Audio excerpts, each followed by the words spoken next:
Ah, finally. Boom.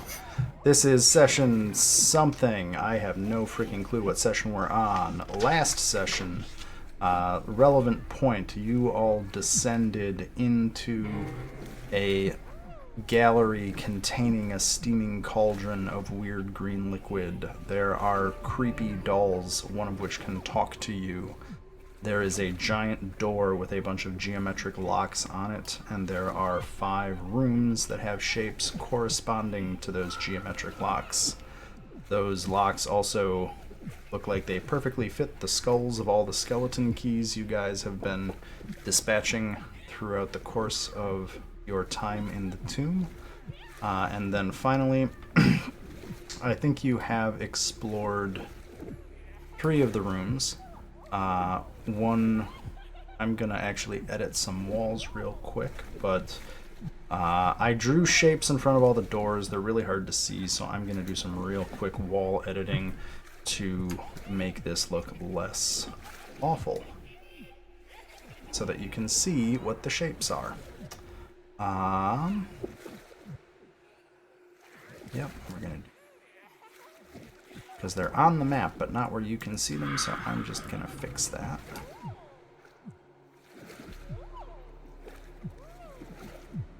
Boop. Because on-the-fly wall editing is peak content.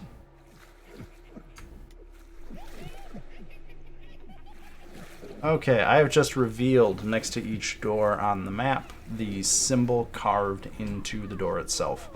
So I believe you guys have entered the Hexagon Room, the Pentagon Room, and the Triangle Room. There are also doors that have a square and octagon etched into them. At this point, I don't believe anything you have done has actually changed the locks on the giant green door to the south of this room. That's correct, because I've been standing by them and watching. Yeah, I think we ended last session with us saying, hey, let's take a break and come back this when everybody's more awake. Yeah, I'm kind of lamenting that we don't still have the Modron to get excited about all the polygons. I mean, okay, how's this for motivation? Murakana managed to solve one of these rooms. Wow. Yep. He is the idiot savant, okay? Like, you say that as if he hasn't solved half of the puzzles in the campaign I know. through sheer Jaredness. Like, if the answer isn't, like, to smash it open or, like, pick the lock somehow, then I'm usually out of ideas, but then he'll come through, so... Since it's been... Wait, Go ahead. well, I was gonna ask if you could like repeat the descriptions of the rooms we've been in, or at least the one that we're like currently in at the moment. Sure, I'll go through the 3 rooms you've opened. And let me pull one other thing open. I swear to God I made a worksheet for this, but maybe I'm full of crap. Nope.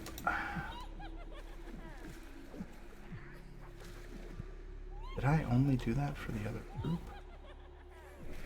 Oh no. I'll have to look it up later. Sorry, I had a thought in my head.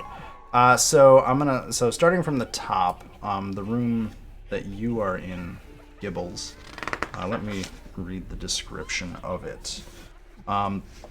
So this room contains a 5-foot wide floor-to-ceiling glass cylinder near the back wall of the room.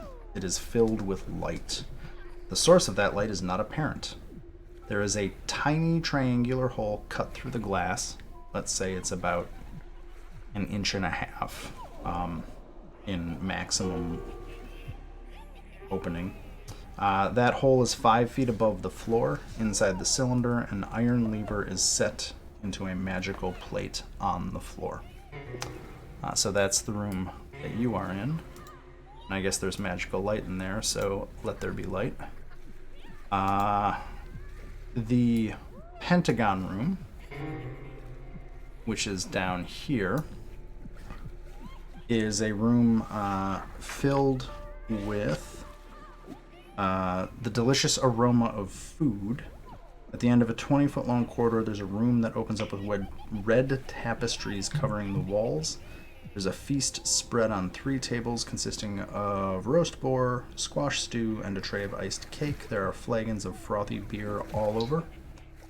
There's a gaunt human male in a dusty black suit quietly standing by the wall.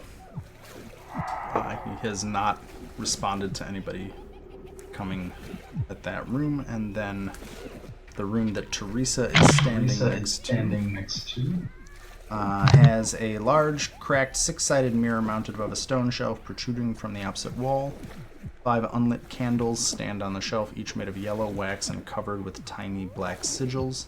Scrawled on the wall above the mirror in dried blood are the words, "Piggy, piggy, piggy." I'm not 100% sure I remember what you guys did in each room, but I know that you didn't do anything that solved the room. That mattered. Yeah, basically. I know I ate the squash. I think that's what I ate. Oh, I think I asked you guys to write that down, didn't I? Yeah, I drank some beer. Cool. I swear to God I made a spreadsheet about who ate what, but I can't find it anymore. Yeah, I thought you did. But I'm pretty sure I ate like the weird thing, like the squash or something like that. Whatever that was. But there was like 4 of us, I think, that went in and ate or drank something there. File recent. Rad grid export? That doesn't make sense.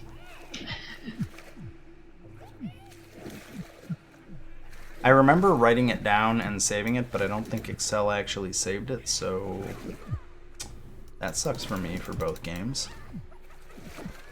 Oh, I found it. Okay, Will Ross had boar, Gibbles had cakes and beer, Yaza had stew, and nobody else went in the room. I do have notes. I just have so many notes I can't find them.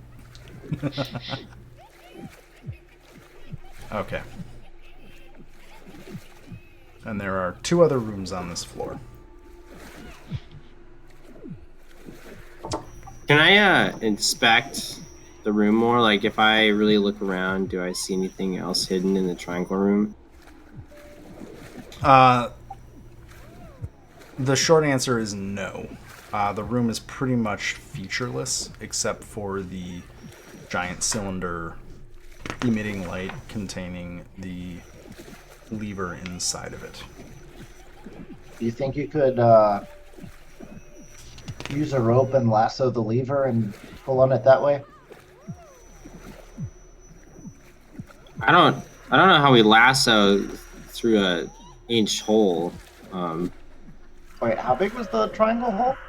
It's called about It's like really tiny. It's about 1.5 inches at its widest. Oh, I thought it was bigger than that. It is It's like big enough to make you think you can do something, but you can't do. It seems like you can't do anything. The hole. Yeah, you can basically see into it very slightly. Well, I feel like it has to be related to the shape, and I don't know. That's all I got. That's my detective work right there. Well done, Seth. So this is also one of those points where if you think you have skills or abilities that would be relevant to revealing information, rolling on those is definitely a valid way to try and see if your character would figure stuff out that And you as a person talk to can't. the puzzles and persuade them to join our cause. Sadly, that does not work. you have. It's worked for everything else though, so it's a valid option. It's a good idea, just not the right idea. Wait, so there are other things like in this room other than like us, right? Things in this room that you are in. So Gibbles, you're going in that room again. Okay. So yeah, there's a weird malformed clone in a cage. Right here. Okay. It's almost amorphous at this point. Like it's It looks like somebody started creating one of those other skeleton keys, but it isn't done yet. It's alive, but doesn't really seem sentient, if that makes sense. The 3 dolls in the south of the room, there is a straw doll stuffed with pins that when you guys kind of made it through the mist and actually noticed these creepy little things, told you to leave because the Sewn sisters would be back soon. The other 2 dolls, one is a basically blank-faced clay doll, and then there is half of a monkey sewn on top of a unicycle. Oh, fun. And of course, there's all of the NPCs. You've got Keshma, Belkorj, Biff, Lucanu, Tlad, Iku.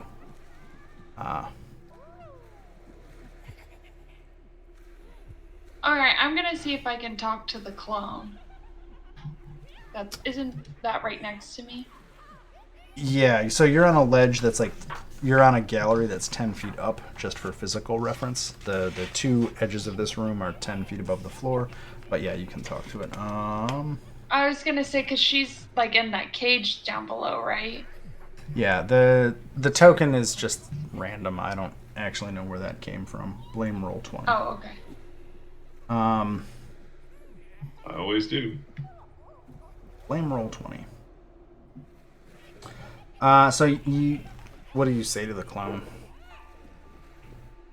I'm just gonna say, well, first I'm gonna say, hi. What's your name? It kind of jerks at the sound of your voice, and kind of like vacantly turns in your direction, and just kind of stands there.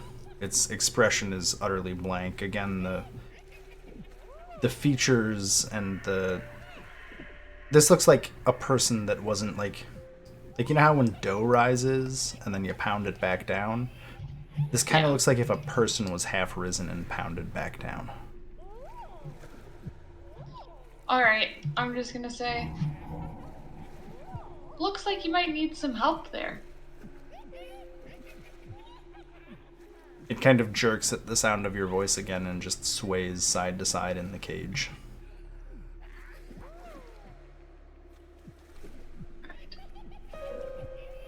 Well, if you change your mind, let me know. I'm just gonna turn around. It's like, obviously, it's not gonna talk to me. At least not right now. You cast Identify on the clone? Yeah, ritual cast. I wanted to see what's the make and model of this clone. Let me see what can it give me with Identify. Yeah, I'm trying to figure out how Identify plays in this situation.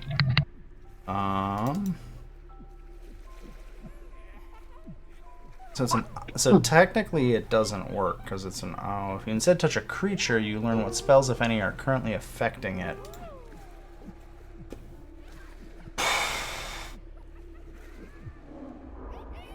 I'm gonna go with, based on the dream you had about a week ago when you were still in Omu, this magic doesn't look like anything that anybody in normal circles of magic would have come up with, so you don't have a name for the spells that are affecting this thing. As best you, kind of based on circumstantial evidence and the weird auras that are coming off of this clone, you're pretty sure there's some infernal magic combined with what you assume is hag magic, making this thing exist, basically. But beyond that, like, there is not a spell. Break the veil. There is not a spell I can point to that explains how this is made. It's a very specific thing. Would Yaza know if the clone is like a cursed person or not? Like if there's some kind of curse on them or not? I think your knowledge of the infernal This is like a weird edge case where this is kind of outside your milieu of infernal knowledge. Like there are very rare cases where there are infernal forces that are not beholden to hell, and this is one of those. Okay. Ask me why after we finish the game and I'll explain. No, that's okay. But I was just wondering because Yaza, if she had detected that this thing was cursed, she has a spell to remove a curse. So that's why I was asking. This is closer to being a construct than it is to being. Okay, yeah, that's all I Yeah. wanted to know, whether or not that would, like because she would have like an idea, like I would think curse or just something totally else that I have no idea about.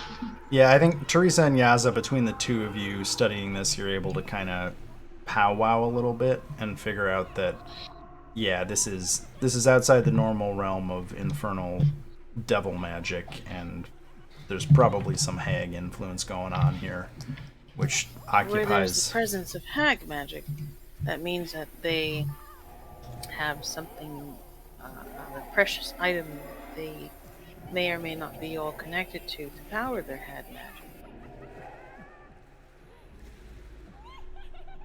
Like a hag eye or something like that. When we walked in, wasn't there something that was in the room that we couldn't see? Like a creature or presence or something that someone had identified? Yeah, Wasn't there's that- something invisible here. Well, it was hidden behind all the smoke. Well, I think you did divine sense, right, Sebastian? Yeah. So, what had happened there is you detected multiple presences that were in or near this room that were infernal. But it's not the 3 dolls or the clone that you have seen. Kellic will just like slowly make his way around the group and say that there may be invisible presences that could be the sisters that these constructs speak of.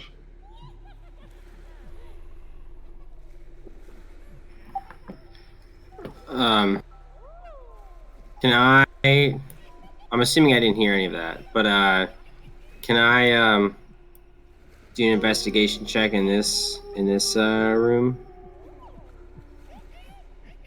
Sure.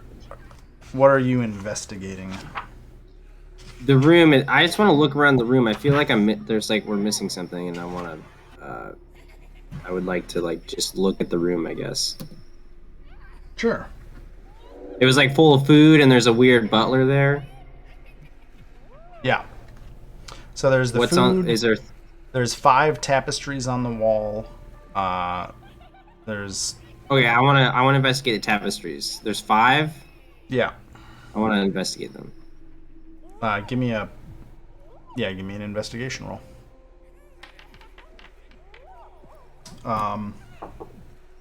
So as you stare at the 5 tapestries, each one of them has an almost subliminal devil's face cleverly hidden in the design of the tapestry. And each of those devil faces has an open mouth that forms a pentagon.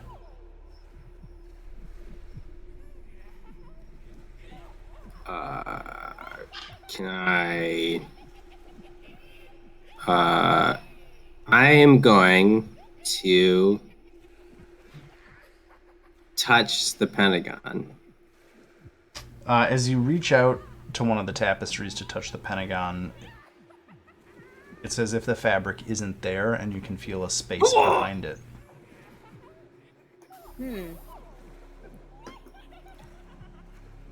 Okay, so is that it though? There's nothing like. Well, do you continue reaching into the space? Oh yeah.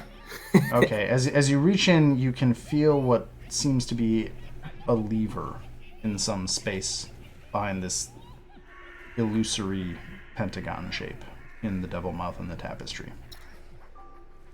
I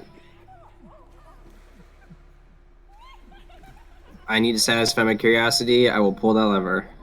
Okay.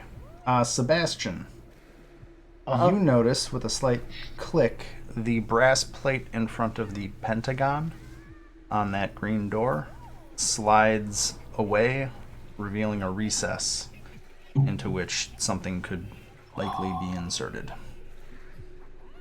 And I'll call out over my shoulder. Whatever you just did, that opened one of the holes, the keyholes. Fuck yeah. I yell huzzah and I pull my arm out. Does anything happen to my arm? Am I good? Your arm appears to be as it always has been. Okay. What about, the room's all good too? Like nothing's happening in there? Nothing else has happened in the room. Alright. It was easier than I thought. Alright, I'm gonna get out of there.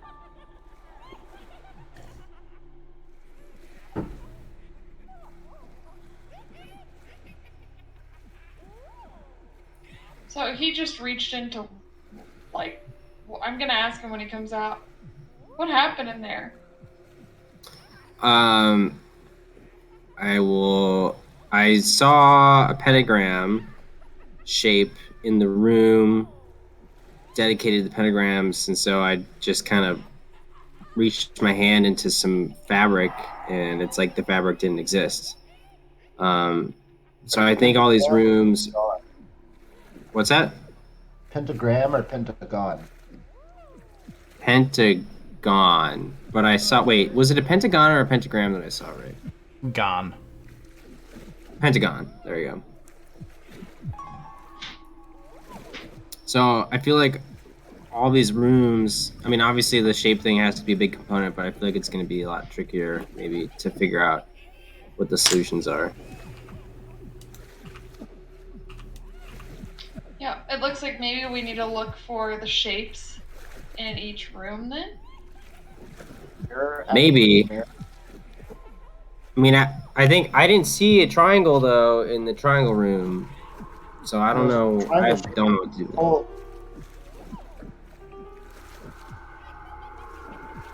Wait, what'd you say? Sorry.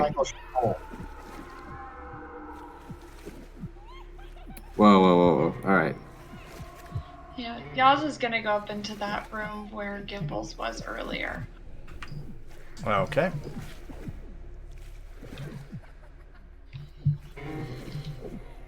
I'm gonna just move a wall to make life easier.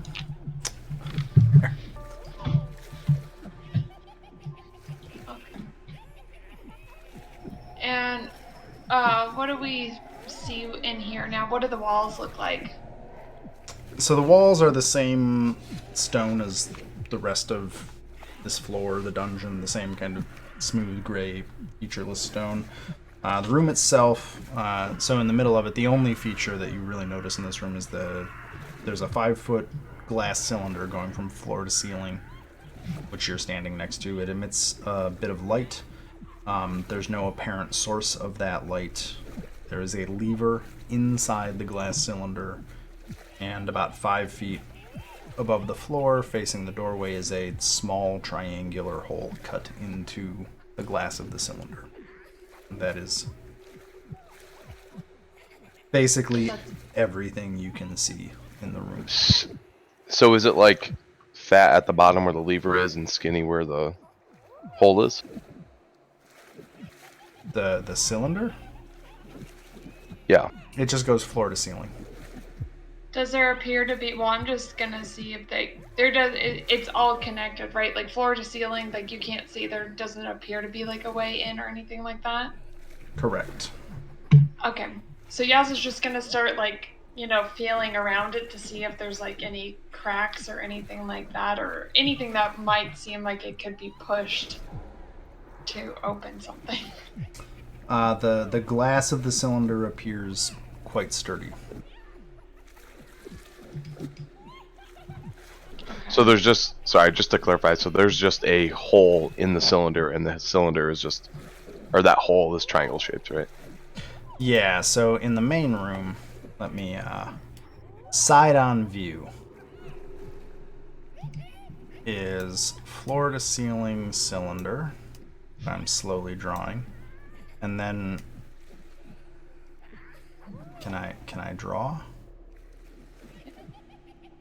Because can you access the hole like from the outside or? So the hole is just in the glass. Like, it is the only break in the entirety From of the the cylinder. outside to the There. inside. Okay. Okay, I drew a really horrible cylinder in the middle of the main room. This is like okay. a side-on view, and then there's a little lever at the bottom of it. So Kelly can kind of see this. Walk up there, but if you're looking at this cylinder, if I remember correctly, you said there's a lever in the cylinder. Yeah. So that lever on the map, like the art that shows the lever, like that lever is on the floor in the bottom of the cylinder. The glass surrounds it. What's the rough distance between the hole in the cylinder and the lever? Say 4 feet. Cylinders. Can we put our hand in it, like to reach down to the lever, or is it too far? Well, you can't fit. I don't think we have anybody here who can fit their hand through the hole. The hole is about 1.5 inches at its widest point. So that little triangle, it's like the size of a patch, right? Like just in the glass. Okay. How wide is the cylinder? 5 feet. Okay. What if does anyone have like a what's it called? Mage hand? I think I tried that, and Grim said that the mage hand wouldn't fit, right? Oh, the mage hand, let's just say you do try mage hand for the lack of going through, but if you try to mage hand it, the lever is too heavy for mage hand to actually move. Okay. What if what if all 3 of us hit it at the same time? The glass. It's like 3 people. Father, the Son, the Holy Spirit. What if I just say a prayer? What?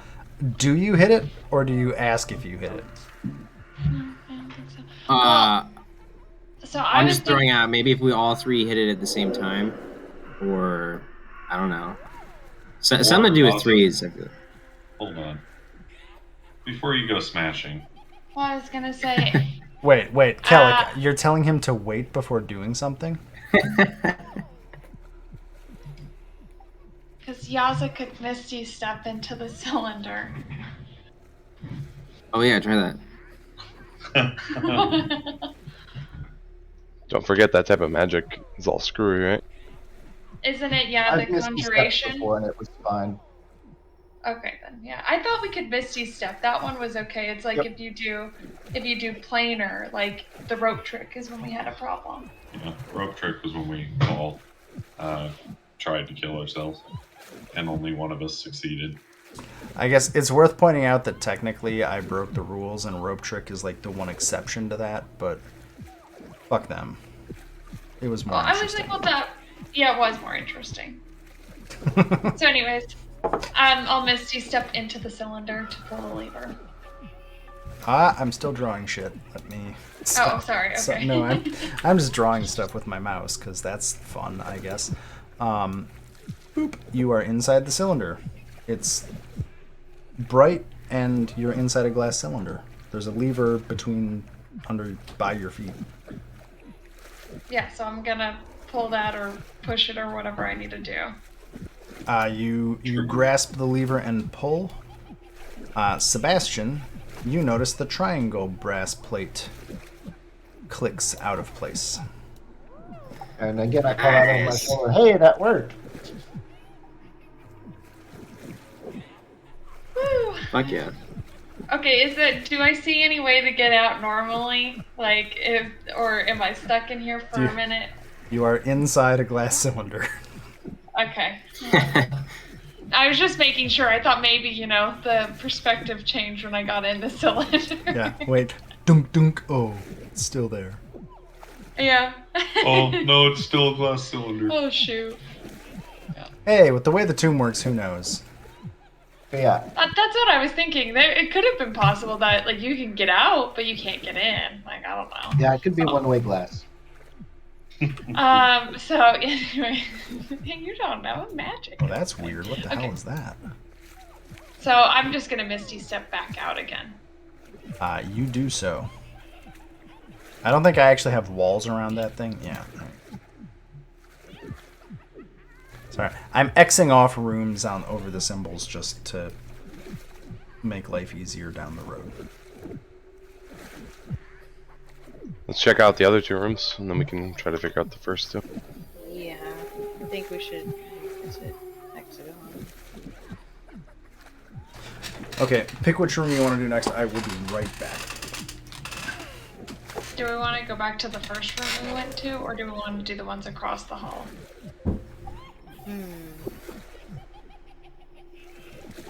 Let's do new ones first. Yeah, let's try the big rocks first.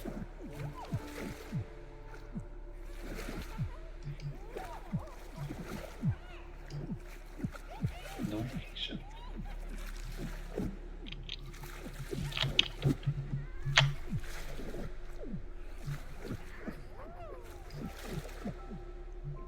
Do you want to do the Hexagon one first?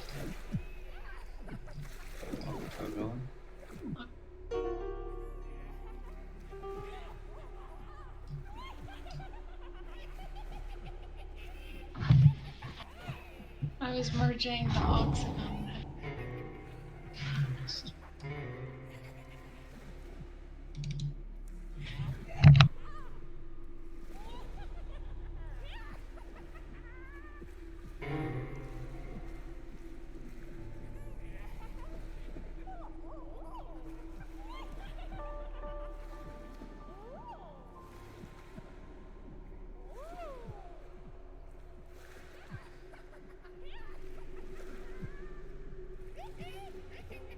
Okay, so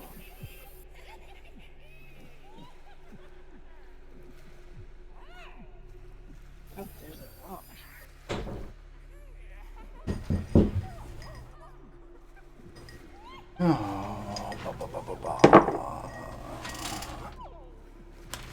Sorry, a second turned into reconfirming morning plans. Hey, Grim. Yo. Can I look around in this room to see if there are any tracks from creatures that are not currently in the room, like things that we don't recognize? Like in if the there's in the triangle room, or all the rooms, or in the main room. It was being slow and not letting me exit. Yeah, there are. Do you have anything that benefits this? Yes. Well, because we determined that this is Underdark, right? The only reason I ask is because it helps me track creatures in the what's it called or in the land type that we're in. So like sure, Underdark seems appropriate for tombs because it doesn't seem like it falls under any of those other categories. Yeah. Because this is not Arctic coast, desert, blah blah blah blah blah. Sure. So this gives you, even when you're engaged in activity for traveling alone. While tracking other creatures, you learn their exact number, their size, how long ago they passed through the area. That's the only really tracking one I get. Yeah, but I think what I'll go with here is, I have to kind of half cheat it, for reasons. But so, there are humanoid-looking footsteps, all over this room. That at this point it's kind of tough because you guys have been walking all over, but there's definitely some kind of barefooted, maybe clawed footsteps. I'm gonna go kind of half and half. There's at least 3 different types, but they're not of a type that you are actually in any way familiar with. Okay. So like, hopefully that makes sense. Yeah. Yeah, so you get 3. Their sizes, they look humanoid-sized, and how long ago they passed through the area. The way I kind of want to handle that one is because this is not actually a natural area. It's like, I think the way that this is supposed to work is if you're tracking in like a natural area where you would have weather or activity, because nothing seems to happen in this room because it's a room.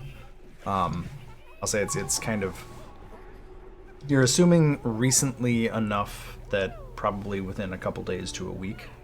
But beyond that, it's hard to tell.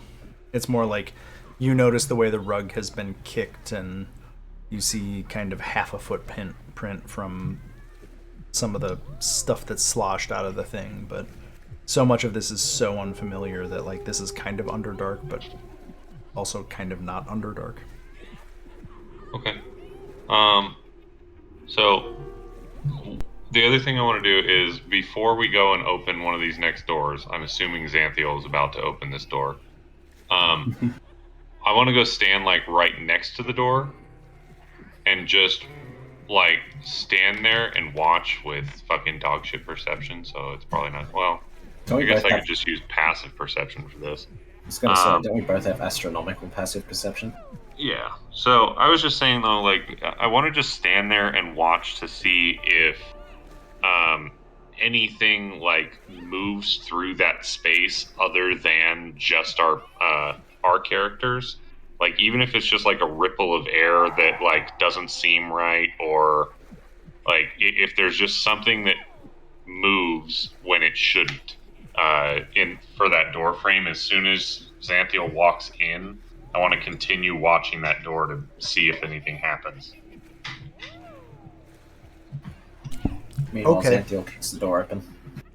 Yeah, that too. You open the door. Is anybody else preparing anything? Or are we good to... Oop, too many pages. Okay, so as you open the door, before you see the ceiling of this plaster-walled room is 15 feet high, which is a bit taller than most rooms in the dungeon.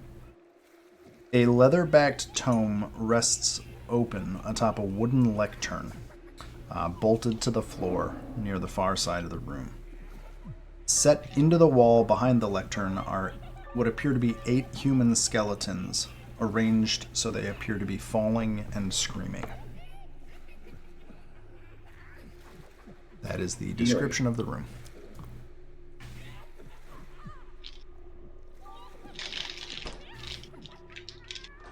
Kellic, you do not notice any noticeable disturbances of the air or anything happening. I think, is the room meant to be really small, like 3x1?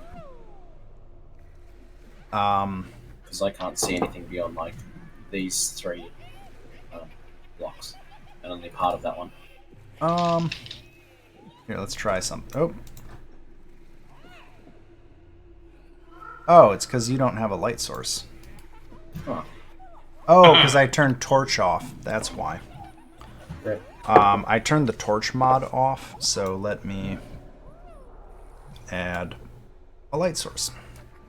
I'm just going to do that to all the rooms real quick, because there's no reason why they shouldn't be lit, to be honest. And she is carrying a flaming mace. So. Yeah, I disabled like half the mods just to say, fuck it, let's get the game running. Yep. So you said there was a tomb or a tome? Tome. T-O-M-E. A book? Not Marissa Tomei, a tome. Can I read it, or what's it about? I want to inspect the tome. Il Tome. Let's see here. So, as you look at it, there aren't many pages. There's a total of 4 sheets of paper, 8 pages front and back. You cannot read the language of this tome. Oh, that's a bummer. It is gibberish to you. because I see your languages. You know, I'm looking at the languages on your character sheet, and none of those are the ones that it has. Okay. Kellic tries to read it. Just quickly, I'm trying to move my character and it says the game is paused. Is anyone else getting that? Hold on. We'll try now. Like, The game was not paused, but sometimes it registers as... Doesn't matter. You do not recognize the language either, Kellic. Alright, I'm gonna go over and try and see if I can read it. You recognize it, Yaza. So the 2 pages that it is open to, do you read it out loud or do you read it to yourself? Or I guess, do you want to read it? Do you want me to? I'm not gonna read it out. I'm not gonna read it out loud. What I'm gonna do is I'm gonna like read it to myself, and then I want to be like, huh, whatever it says, you know, like weird. Are you guys getting that? Basically like that, but then tell them basically what it says. Just like assuming everybody could read it just fine. Well, so here's the thing. Can't If she all read didn't and tell us find what out. it said, I would ask her and she would have to answer truthfully. That's true too. God damn it. You don't have to. It's just frustrating because the spirit in your the spirit in your head will be angry at you for not doing it and probably give you a minor headache. Okay, so the text of it, I'm going to find it and post it in chat. Oh, hey, look, I actually prepped all this shit. Look at me. Look at me, made a digital copy of it. Okay. I kind of had a feeling that it, and when I went up and read it, like I didn't think about it, and I kind of had a feeling it was going to be infernal just because of that clone thing we ran into. So, this is where I do have to ask, do you literally just read it out loud as it is presented? No. I definitely won't. So that's, you know that's what it is. You understand that. Yeah. And I'll just be like, you know, basically I'll read that and say, wow, what a nice rhyme, don't you guys think? I don't understand what it says. Yeah, what's the rhyme? Well, I think if I read it out loud, there's going to be some consequences. Can you If you don't, there's also say it in consequences. English or whatever? and common. In common, yeah. Kellic and Do I have- Xanthiel, sorry, before we go further, you notice a couple things about this shit. room. There's secret doors. There are seams along the floor's perimeter that suggest a pit below. There is a compartment in the lectern that is crudely hidden.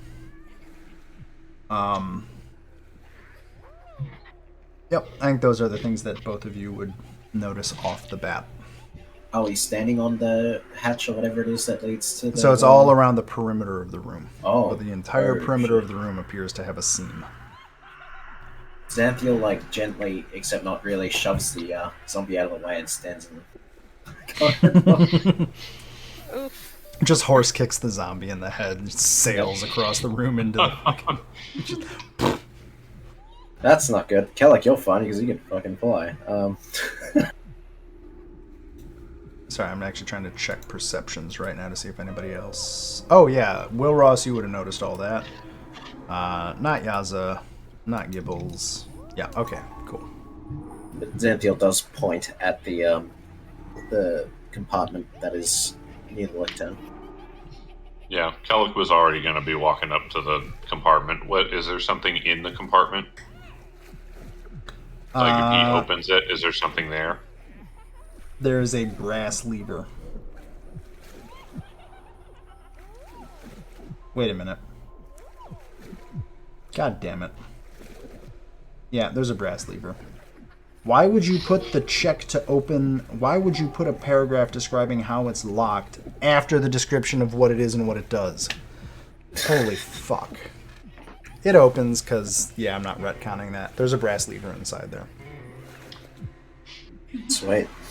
Very angry at that. Kellick's going to tell everybody that they might want to leave because when he pulls this lever, the floor might go away. Yeah. It's a pretty good chance. Until just get the fuck out of the doorway. Yeah, Yaza's gonna dip out. Should we try to pull it with Mage Hand? I'm a flying character that sticks to walls, so I think I'll be okay. Unless the room cooks, but yeah. Yeah, so Kellick will pull the lever. Sebastian, you notice the octagonal brass plate slides to the side. Hey. Oh, hey, you got number 3. Sorry, I should have... I apologize. The entire paragraph describing how that works is after the description of all of the stuff that the lever does and how to find it, so I kind of screwed that up. Sorry. I was kind of thinking that whole rhyme has something to do with how to open that lever box, and I was like, okay, well, I'm going to open it, and maybe that's where the puzzle starts. And I was like, wait, what? Yeah. Each of these rooms is like a page long.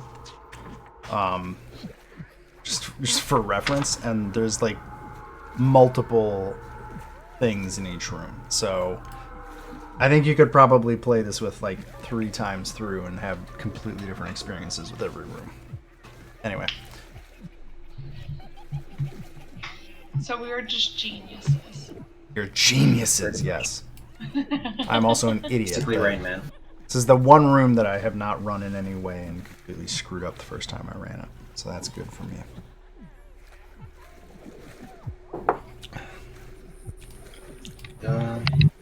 Go to square. Sounds good. Teresa, would you like to do the honors, or I can open it in case something bad's behind it?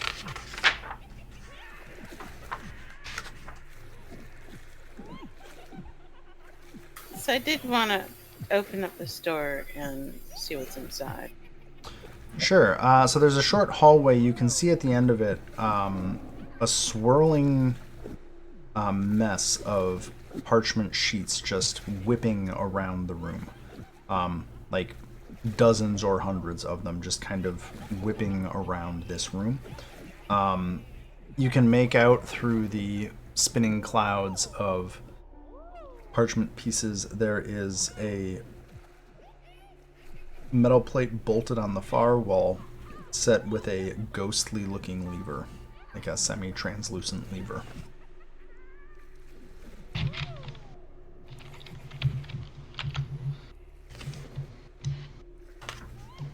Let me adjust the walls. Oh, now I just double posted. Cool. Some of these walls are fun. Try... Can you move now? Nope. Says colliding with a wall. God, you both managed to... Okay, hold on. Yeah, it is. It's, Logan, it's I was probably trying to 'cause you're move my fat. zombie and like, wait. Yeah, that's true. There's too many Your tokens and character's walls. just too big to go through there. Sorry, I'm trying to find the wall point to draw some extra wall. Trying to lose weight, okay, man? Why you gotta You be so know- judgy? Eating my greens. You know what we're gonna do? We're just gonna delete some crap.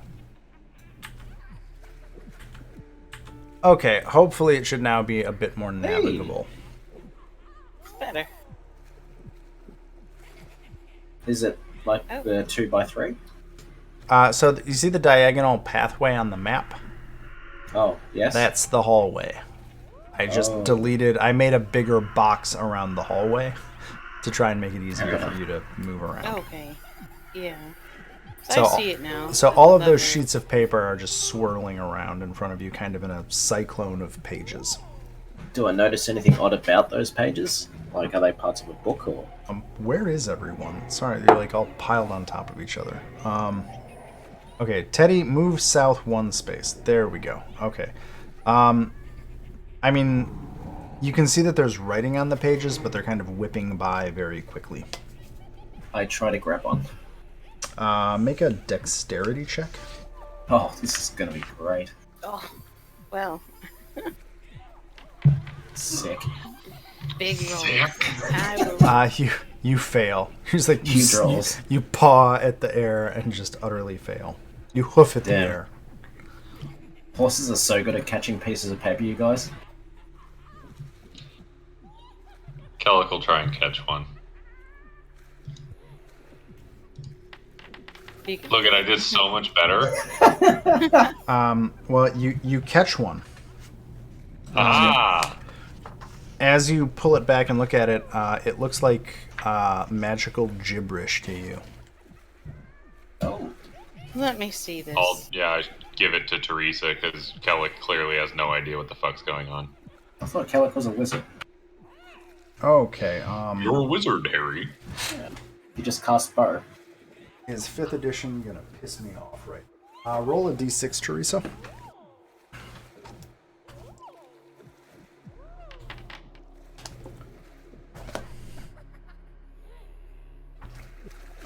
Five. Okay, cool. Sorry, I'm trying to find something in a rule book. It's just gonna take me a hot second. Oh, thank God. Okay.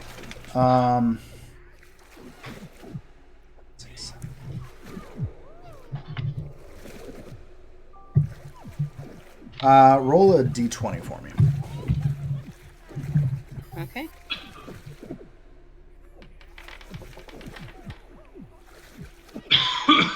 You have found, or this page appears to essentially be a page torn out of a spell book, detailing the creation spell.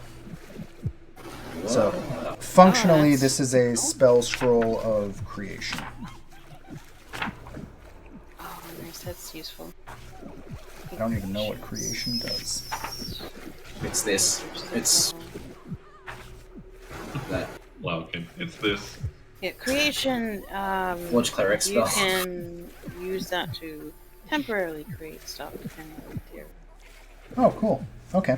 I think I used it against that propeller blade thing by just creating a block of adamantium. Nice.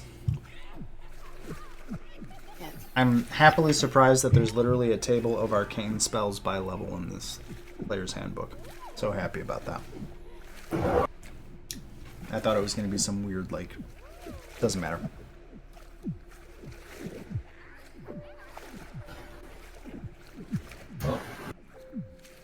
So you, Teresa, have basically a scroll of creation. I'm gonna try and attempt to grab another one. Give me a dexterity check. Just a flat dexterity. Okay.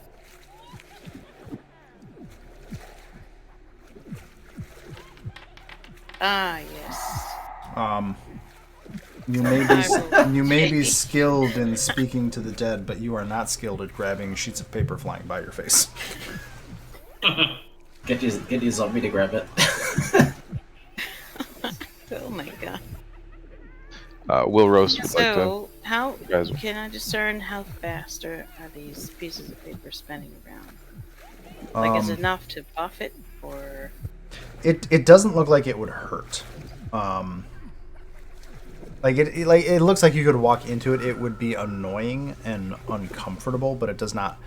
It's more like kind of when there's like a swirl in a. Remember that stupid plastic bag from Magnolia or whatever the hell it was? Like kind of I that have an like idea. just. I walk into the room with the chest open and try to catch as many of the papers as I can in it. Okay. 1 second. Will Ross, you were trying to say something, so just shit, before you do that, Xanthiel, what was your comment, Will Ross? I was just saying I wanted to try to catch a paper too. Make a dex check. Yeah, so does Yaza.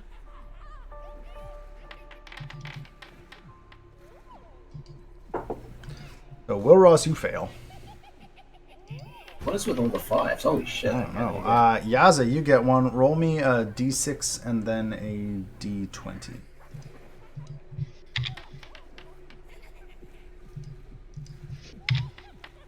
Far out. It's wish. Oh, I hope so. Oh, yes, please. Let's go. Grim's like, no, I refuse. The 220s, come on. Yeah, come on. She didn't get 220. She got a 1 and a 20. But the roll, the check was a 20 too.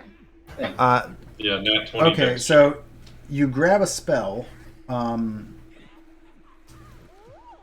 This is written in Arcane Cant. I believe you're a divine spellcaster, so it looks like gibberish to you. Great. I'm still gonna keep it. So Let me see it. I will do you let I don't Teresa know. look It at just it? looks like. I'm just gonna say it looks like gibberish to me. I'll show it to her, but I'm not gonna. Teresa, I won't let her have it. Teresa, you see the incantation for True Strike on that scroll. Actually, I'm sorry, that's not true. The True Strike was false. I was about to say. Magic Missile, that's what's on that one. Okay. That's not too bad.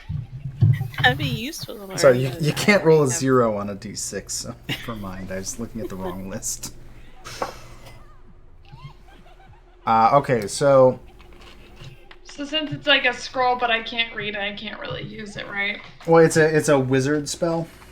Oh yeah, and so I can't use it anymore. Yeah, so it's I'm playing it. I'm kind of borrowing from another system, but I'm saying it's an arcane spell, not a divine spell. So it just looks like gibberish to you. Yeah, so I'll give it. I'll be like, do you know what this says? Like, when she looks over it. Well, yes. The writing is a little bit of a chicken scratch, but I can make it out the basics. This looks like a very typical magic missile. Now, no need to make fun of Wither's handwriting. I'm sure he put a lot of work into these. Well, if it's more useful to you, you can have it. Why, of course. Thank you. So I will add that to my inventory. I guess Xanthiel will start walking forward with the chest and... Before you enter into the room center, these are not my spells. Oh, fair enough. Carry on. Cool.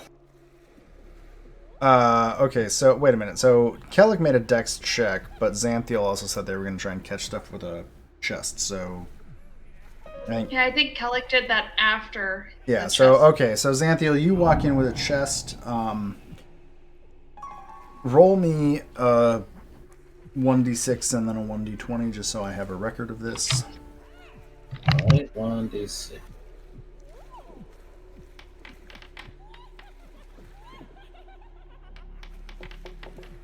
Just, yeah, write down 416 somewhere, just so I can include it later. Because as you catch another parchment page in that chest, all the other parchment pages in that room dissolve into dust that slowly settles on the floor. And as you do that, some things appear out of the dust.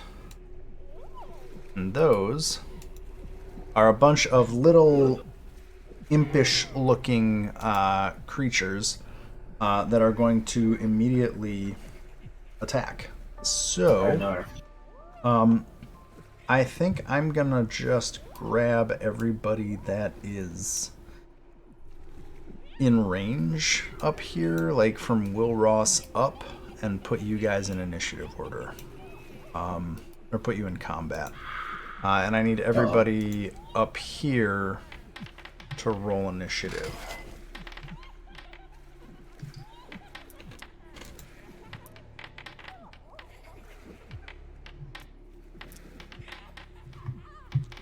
Zombies will just go on my turn.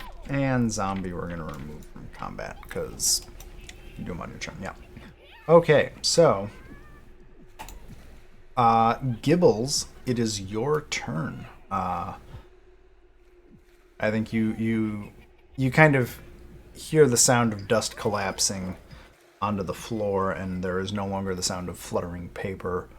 Outside of that, I'm not sure you can really make out what's happening in the room beyond you. Okay. I'm probably just gonna. I probably don't really notice a whole lot other than just like silence. So I'm probably just like, oh, that's curious, and I like try to peer over Kellick's wings, I guess, and I will end my turn.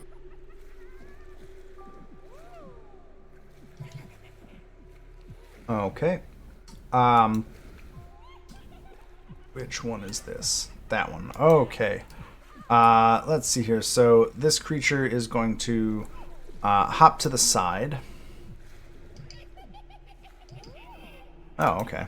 Well, hopefully you don't have horrible... That sounds awful. Ooh, that's fun.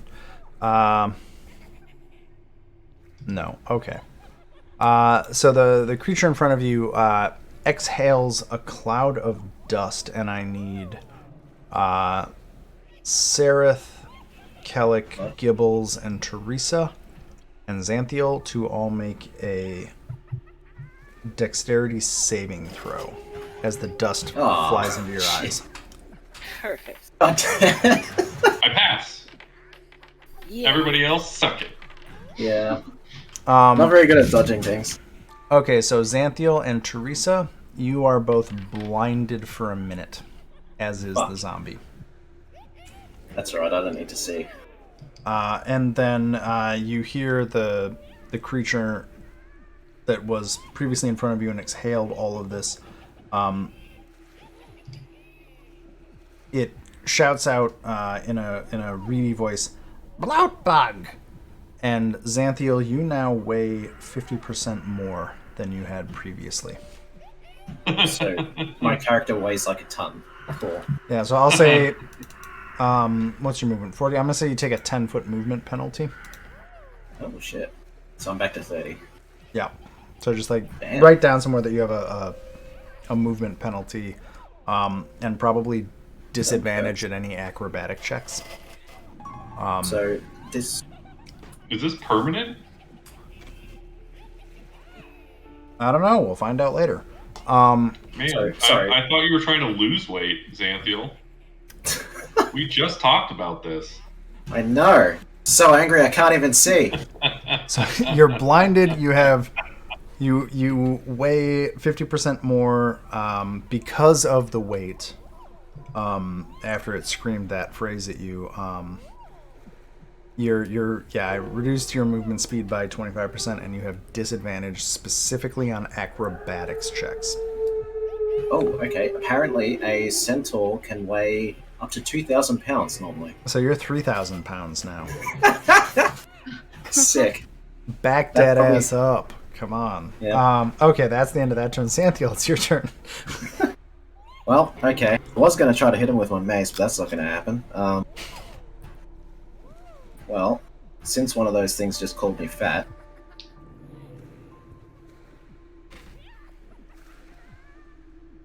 I didn't lose my sense of direction or anything, like I can still move around, right? Like, I mean, you can move, yeah. Nothing stops you from just walking. Sweet. Disco time. Fuck you. Spirit Bomb! Is it Spirit Guardians? Okay. Yeah. That Oh, happens shit, that was a terrible at the beginning of their turn, Oh, right? right. My bad. I think, I'm not sure. Yeah, I think it's I don't when think I've passed it before.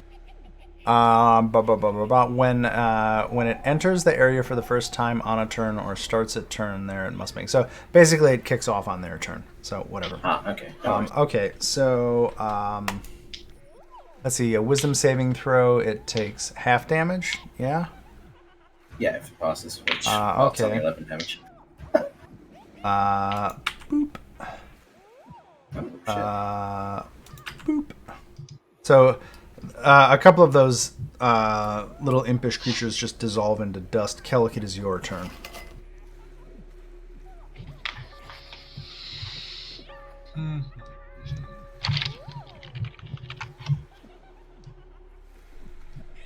Okay, I'll move there. there's this one and this one, right? Correct.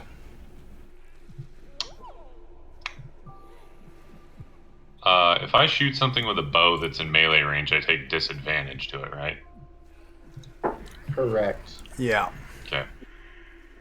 I think there's I'm just gonna shoot this one. there's then. a feat that changes that, but yeah. I don't have that feat. Yeah. I'm pretty sure. I don't think you do either.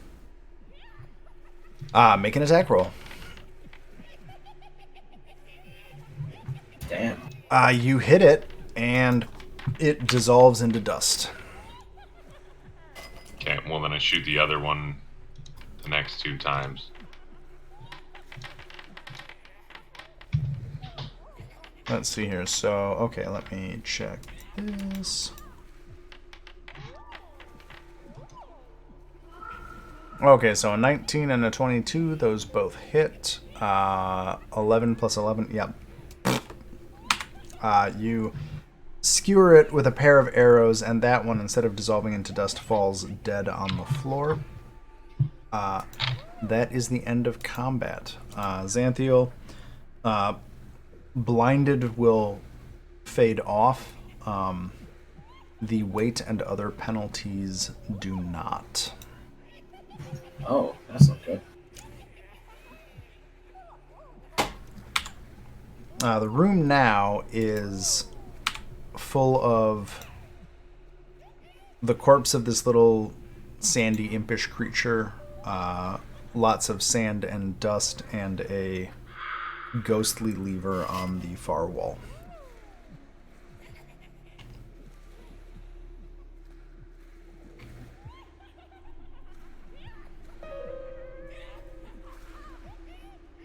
Wouldn't know that there is a lever.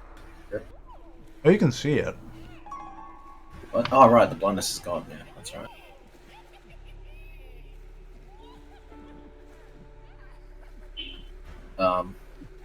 I guess I pull on the lever. As you reach for the lever, your hand passes through it. Damn it. How long does this blind last for? The blindness is gone. Okay. The clumsiness that Xanthiel is exhibiting seems...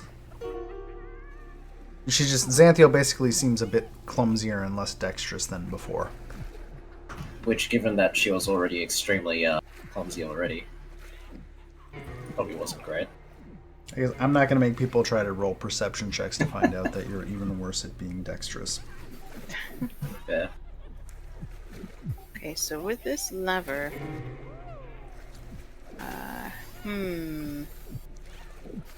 so Xanthiel's hand passes right through it. Let's try with magic. What I'm gonna do is I'm gonna angle a Eldritch Blast so that it tries to force the lever up.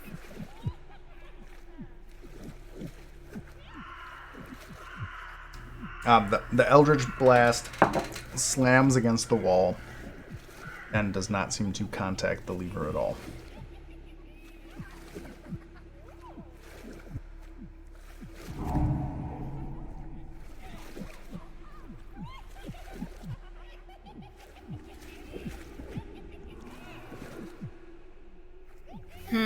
Okay.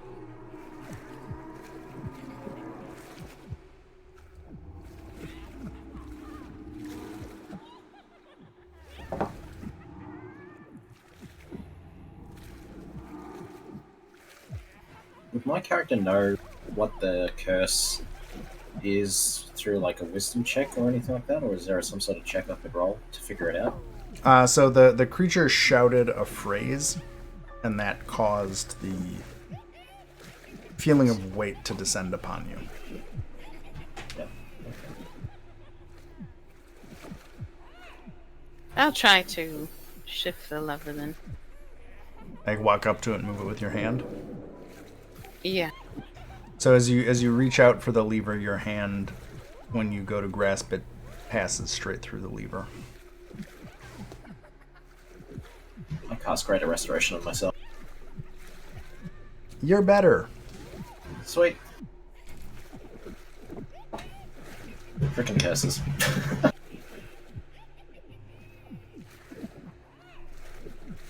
Man. So touching it and casting a spell on it goes right through.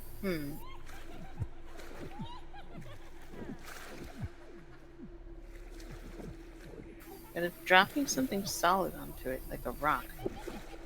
Xanthiel drops her chest on it. The chest falls straight through the ghostly lever. Damn it. She clumsily picks Damn it it. back up and fumbles it. Let me look at that rhyme again.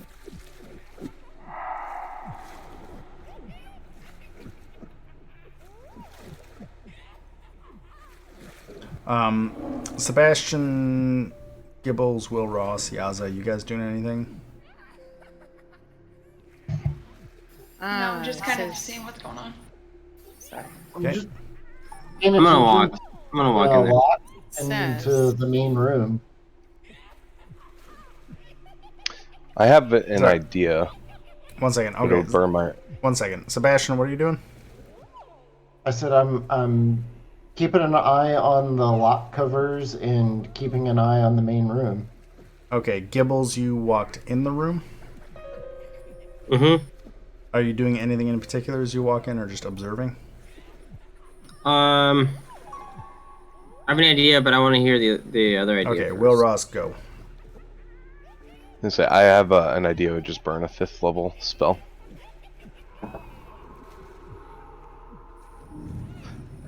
What? Wait. Before you do, unless that's for something else.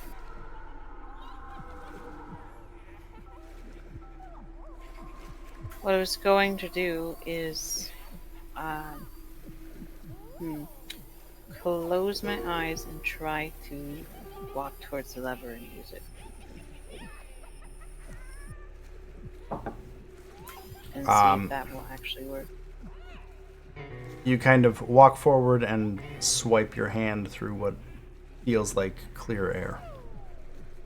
Okay. Alright then. Well, my other idea was to cast blindness on myself.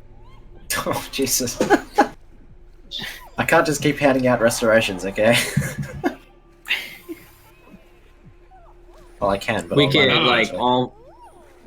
We could try and like have 4 people pull on the lever at once. Maybe that would do it. Or blindness. Oh.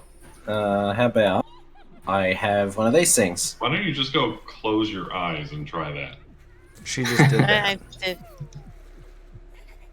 Can I see the lever in the mirror?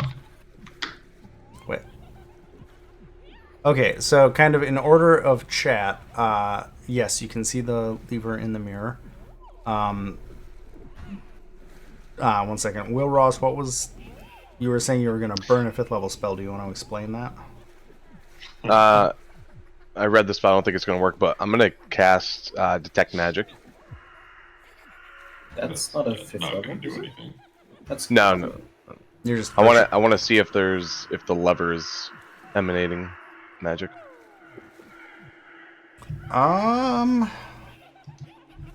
Yes, give me 1 second. Illusory magic. Yeah, probably, but I just want to double check.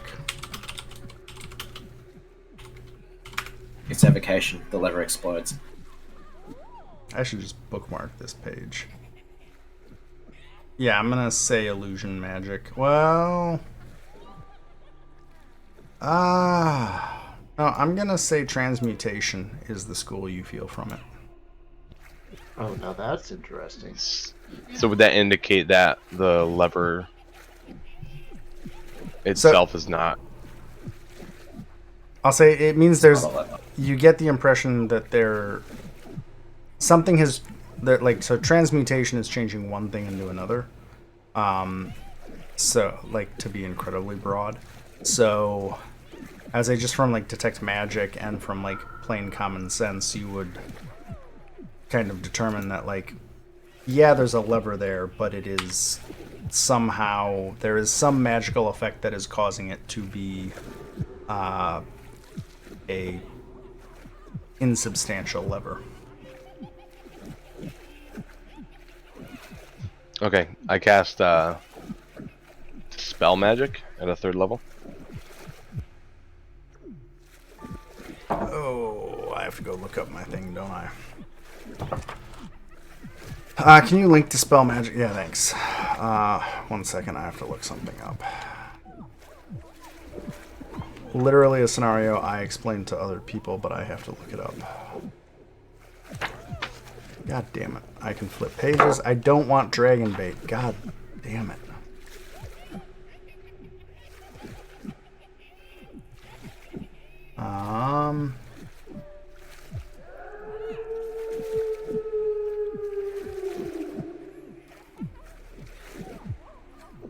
Okay, there's the DC. Okay, so 10 plus the spell's level, so that would be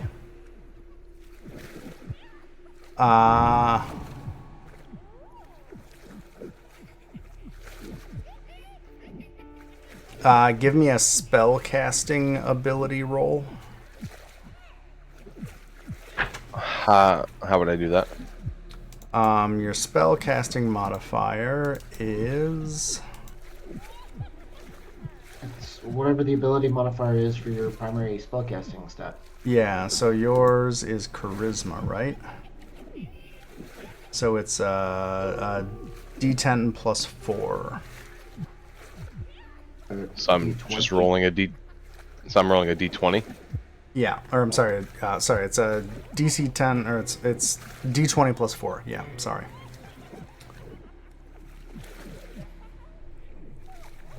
Plus your proficiency bonus too, right? No. Oh no. Okay, so no. Dispel magic does not have any effect on it because 8 plus 4. Can I Are you casting that at 5th level or at 3rd level? I cast it at 3rd level. Okay. Can I carve? I'm gonna take my one of my dagger. Can I like carve a square around the lever? Into the stone? Sure, if I'm able to do that. Yeah, I'll say it doesn't really appear to have much effect on the wall itself. Like you just barely scrape out a square around it. As you do so, the lever ceases to be spectral and kind of solidifies into a bone lever. What's up? I'm gonna. So when I touch it, is it real now? It's like physical. Yeah, you can feel it. I will pull that lever. You do so, and as you do so, Sebastian, you notice the square brass covering slides back and reveals the square-shaped hole in the door in front of you. So I'll call out, hey, you got that one. Xanthia will take out Nice. the page that she caught in the chest and hand it to Theresa. What did you roll? Yeah. A 4 and a 16. Okay.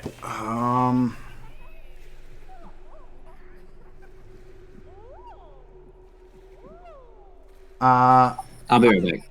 It is a scroll of Mordenkainen's Faithful Hound. Oh, that's useful. Katie's faithful. That is a 2nd level? It's a 4th No, level 4th spell. level. Yeah. The D6 was the spell level, the D20 was to figure out which spell it was. That's how that worked. Never heard of that spell. Interesting. What does Mordenkainen's Faithful Hound do? You summon an invisible watchdog Okay. that could see into the ethereal plane. That sounds like it could actually be pretty handy, given where we are.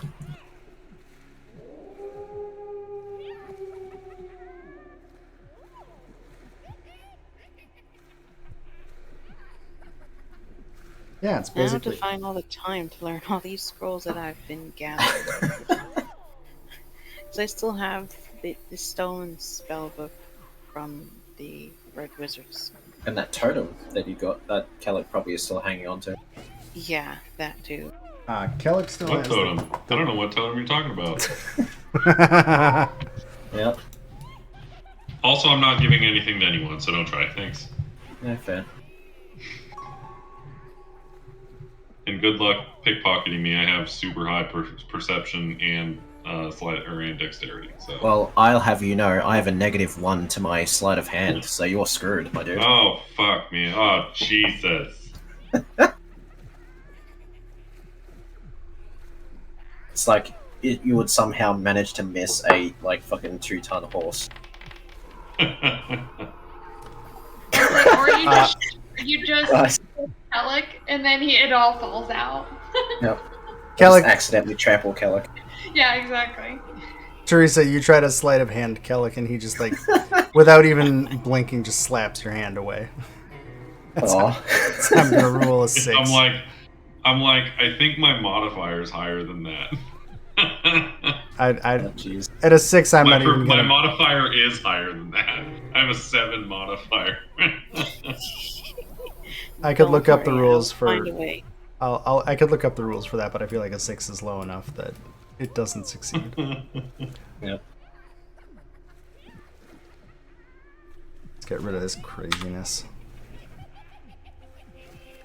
So we've done quite a few now, haven't we? There's 3 done. One left. Wait, one? I thought wasn't the triangle one still up? Or... Oh, never mind. Yep. Oh, let me get rid of some symbols on the map because I'm slowly trying to remove my horrible drawings. So it's just the Piglet Room. The Hexagon Room. So, Belcord, you got any ideas about this one? The mirror is in the shape of a hexagon. Damn. Okay. Belcourage thinks that the solution probably has to do with something to the number 6. Most vexing.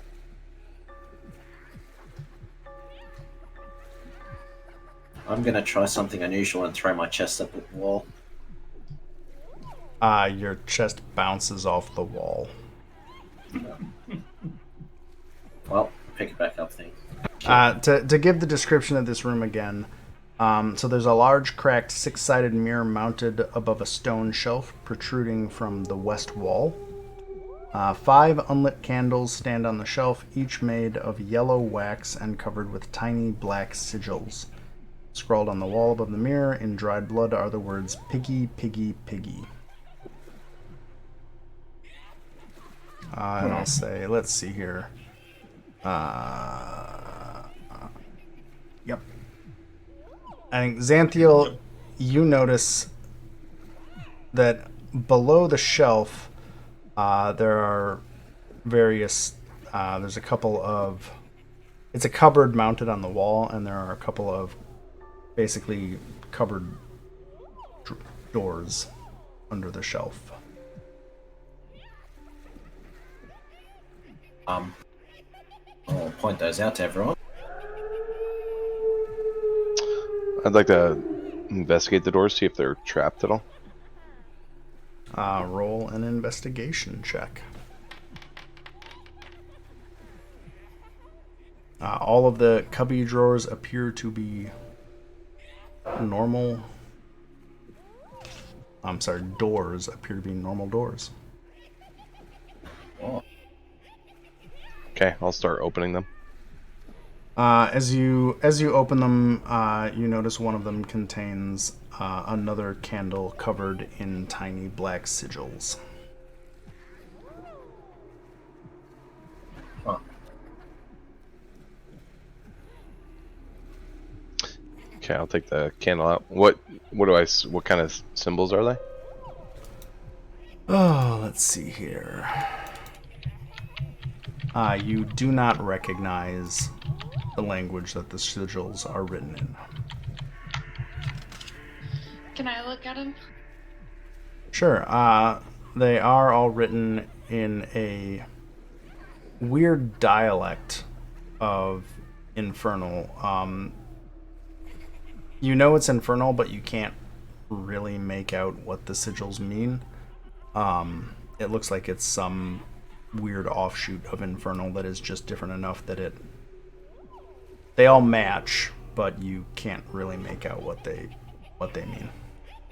Okay, and I'll tell everybody that. I was going to flick some holy water at it, but it seems like you have to throw it.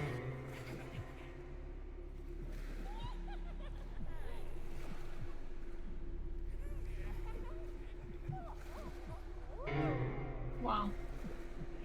I would keep that away from me anyways. Yeah, but you're not. Well, I suppose you'd technically be a fiend. That's right. Yeah. I'm a tiefling. Yeah, so I don't think that counts as fiend, actually. I don't think it does. And Savaris is a neutral god. So I don't think it'd do anything against you anyway.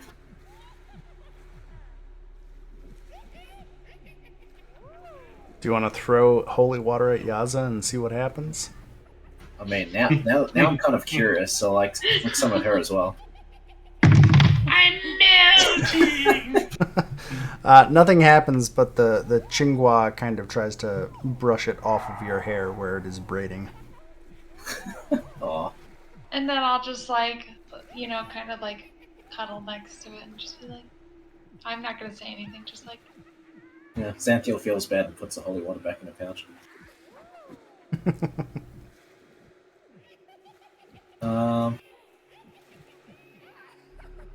So maybe we, I don't know, shit. I'll put one of my rations on the table.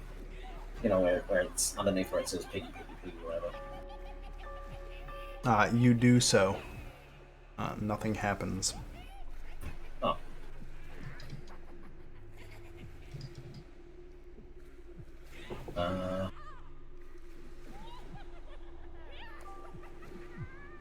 Can I touch like anything, like,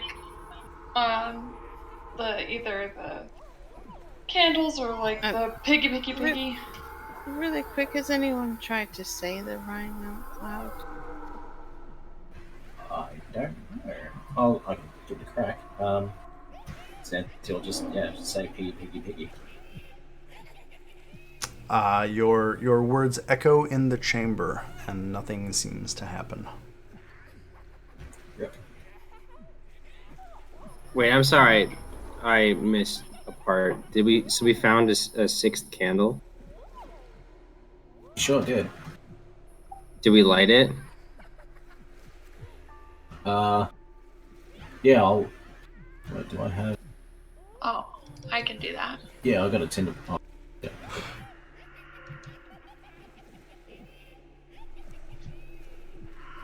I guess it doesn't do it. That's more like prestidigitation. You have a tinderbox. Yes, I do. I'm assuming lighting candles is within the capabilities of the group. So you light. Yeah. I would hope so. What do you light the sixth candle? What do you do? Are the other candles lit or they're all off? I don't think anybody has lit any candles to this point. Oh, okay. I thought they were lit. Were they? Were the? I don't believe that we. Oh, yeah, actually I did, because I remember one of us was lighting the candles from afar. I think that was me. So I was using prestidigitation. Okay, so the 5 candles on the cupboard are lit. I guess you guys light the 6th candle? Yeah, and I'm just place it also on the cupboard somewhere. You do so. Well, it didn't explode, so that's something. Okay, then I'm gonna say, because the piggy, piggy, piggy. Does that do anything? Yeah, so As you say Piggy the third time, you can see in the mirror two levers appear in the room, one to the north and one to the south. They are visible in the reflection of the mirror. They are not visible when you look directly at them. Oh. What about my hand mirror? The one that I used in the other room. Can I use that to look at this lever? Gibbles, I assume you communicate the phantom levers to everybody? Oh, yes. Sorry, I thought that was... I tell everyone that there are these weird phantom levers on the north and south ends of the wall. So Xanthiel, as you look around with your steel mirror, you don't see anything in the mirror. Oh, shit. Okay, well, put that back. And I try to grab the lever by using the main mirror, I suppose, as... You can't see anything, Xanthiel, in the main mirror. Oh, wait, yeah, never mind. Oh, okay. Well, I'm gonna point people to where the levers are, and then I'm gonna go to the north one, and I just want to do like... I want to do an investigation check. Sure, roll it.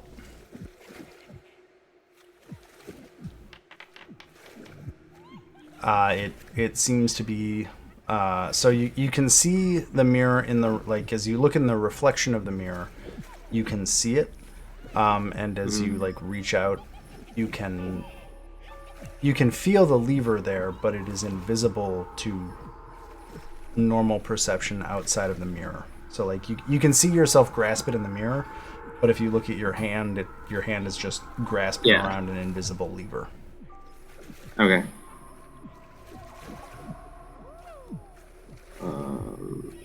I guess Try to grow for it. Like, she doesn't know where it is, but she'd, like, I don't know, run her hand along the wall or something until she finds it. Yeah, as you grope around the wall, eventually you find a lever on the south side of the wall, Xanthiel. Sweet. I pull on it down. Okay. When you do so, Oh no. 3 creatures appear in the room, and I'm gonna go... I'm sorry, Willrose. Oh, shit. Let me do this, and do this, and then, oh my god. There are so many things in this initiative order. Delete you. That's encouraging to hear. Well, no, there's just so many NPCs.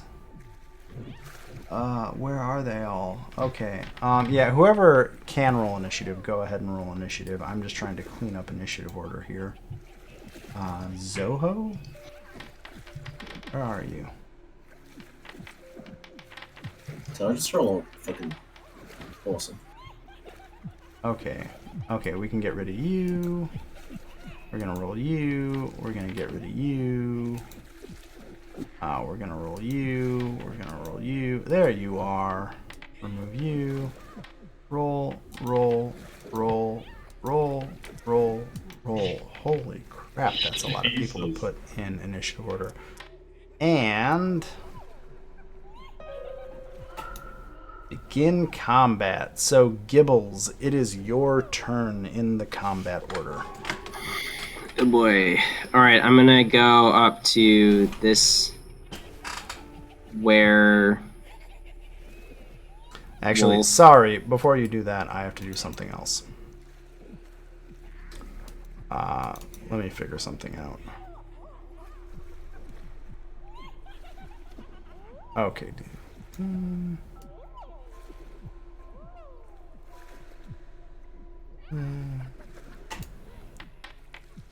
Okay. Go ahead, Gibbles. Alright, I'm gonna go up to this werebore. I'm gonna attack it.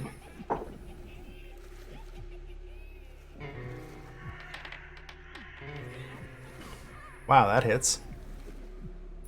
Nice damage. 12 damage. Okay, then I'm gonna do my sneak attack because I got him, and I technically have advantage according to sneak attack rules. Well, you didn't have advantage, but you do qualify for sneak attack. Right, right.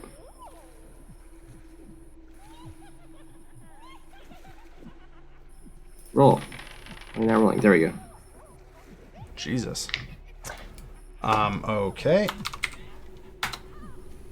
Nope, that was the wrong number. Hold on. That number. That number. Okay. You have applied your damage to the werebore for that. And then I'm gonna go over here. That will be my turn. Okay. So you basically slash at the werebore with your rapier and put a nice hit on it. Will Ross, it is your turn. All right. I'm gonna go ahead and cast Shatter at second level.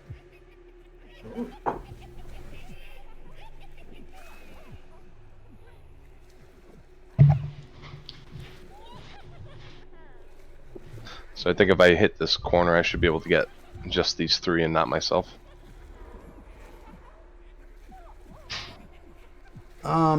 Okay. So it's a Constitution saving throw? Yep. Okay, let's see here. 1. I'm gonna roll all of them individually just because there's only 3 enemies. 2. And 3.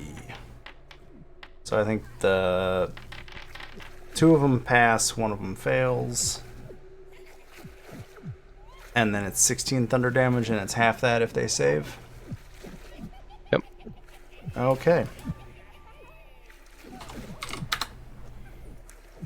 Let me apply a bunch of damage as you shatter all of these werebores. The werebore to the south of you is looking like it has taken a fair amount of damage. Kind of the reverberations of that shatter are causing some blood to start trickling out of its snout and ears. That is the end of your turn. Yaza, it is your turn. Where are you? Oh, you're in the room. Okay, never mind. Yeah, I'm right there. So I'm going to go. I'm just going to use my longsword and go ahead and hit him. That'll hit.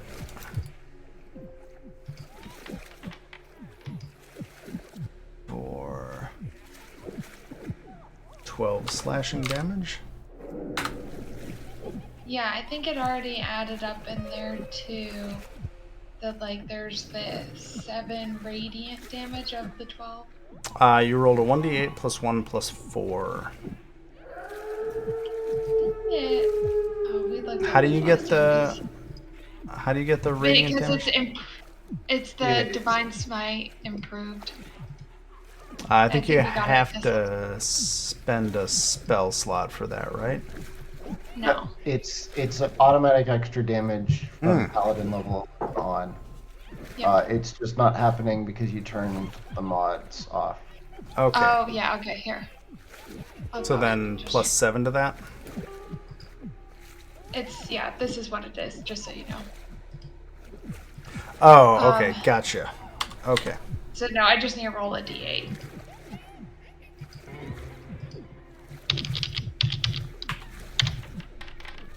And 5 radiant. Okay, cool. You smited, but good. Perfect, and I'm gonna hit it again. Ooh. A natural 1 will miss. You just kind of whiff off the outside of this boar's tusk, and your blow does not land. Oof, rough. Alright, that's all I got. Okay. That'll take us to Belcorge. Belcorge can see the the werebore behind Will Ross, does somebody want to roll a d10 to find out what eye ray Belcorge is going to toss at it?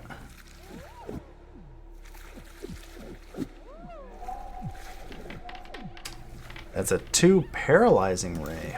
Fun one. Let's roll that out. So we have to do a Constitution saving throw. It passes. So Rip Belcorge, who gives a guttural grunt of frustration at his diminished state. I'm going to go next to Tlad, who isn't really aware of what's going on, but sees Belcorge and hears sounds. He will move. How far can he move? 30. So he's going to dash over here to be ready to shoot at anything that comes out of the room.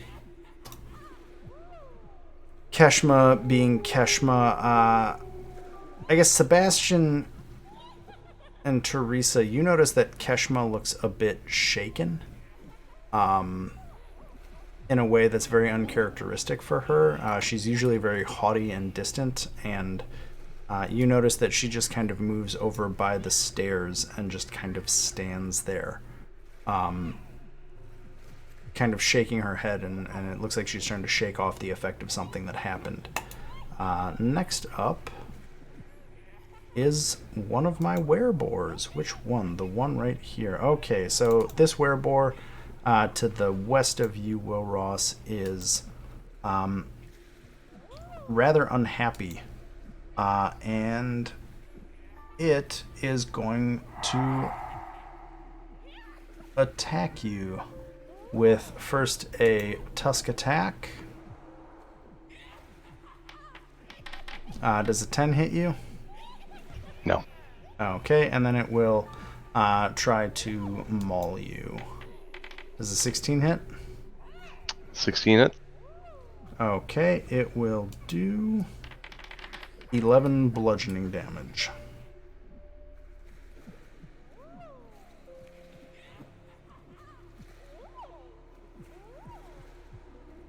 I was not casting Lucky. Okay, cool. That is the werebore's turn. It can't really do much movement, so that's fine. It is Biff's turn. Biff is not really sure what's going on and just looks around in a confused way. Because Biff is Biff.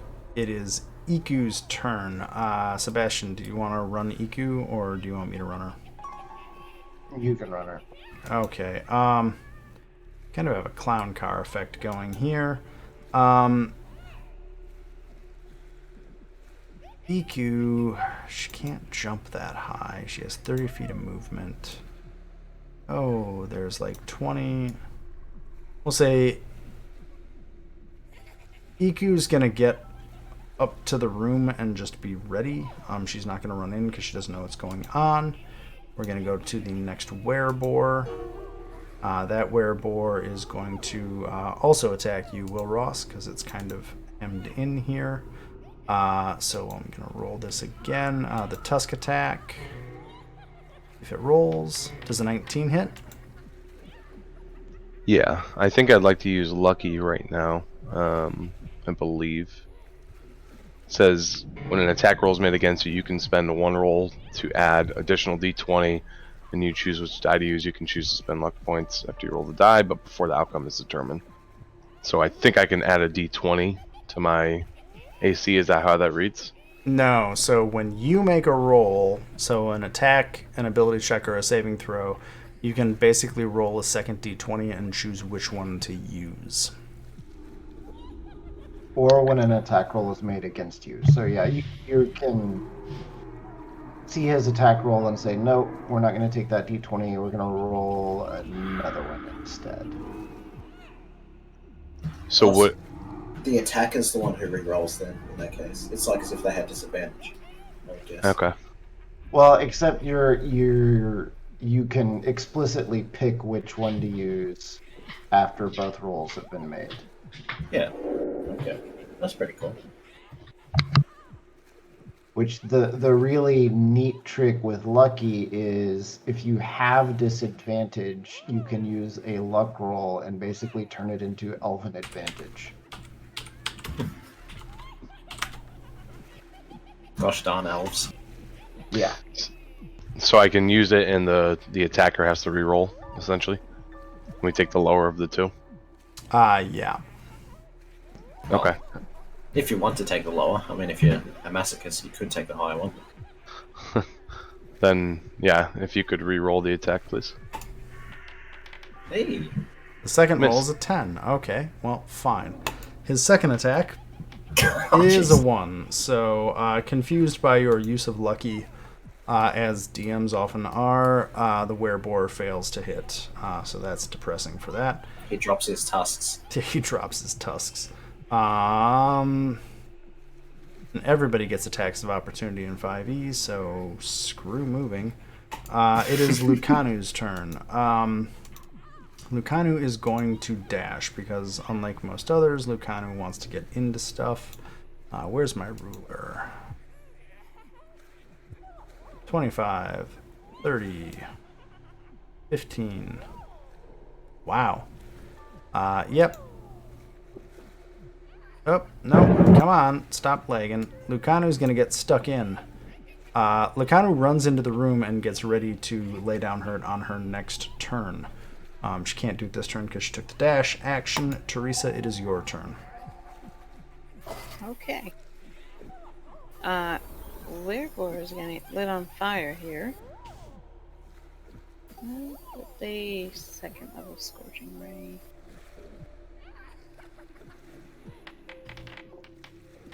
That'll hit. Alright, so that's the first one.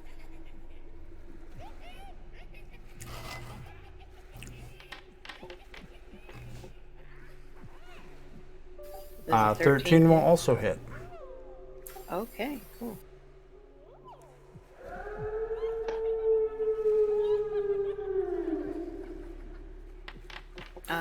Yep, 21 hit. Yep. Oh wow, big damage. 32 damage. Okay, let me just double check. Cool, okay, so a total of 32. Yep. You burn the crap out of that werebore. It is not looking good. Yaza whacked it. You've hit it with a trio of scorching rays. It is starting to... between the singed fur and the blood and the shatter, it is looking very rough. Anything else? Well, I think I will try to move out of the way. Crap, spaces are not for me. And that's my turn. Okay, this injured werebore, Will Ross, you're going to get hit again. Because you're right there. So first attack with the tusks. Does a 15 hit? 15 is my AC. Yep. Okay, I need you to make a Constitution save.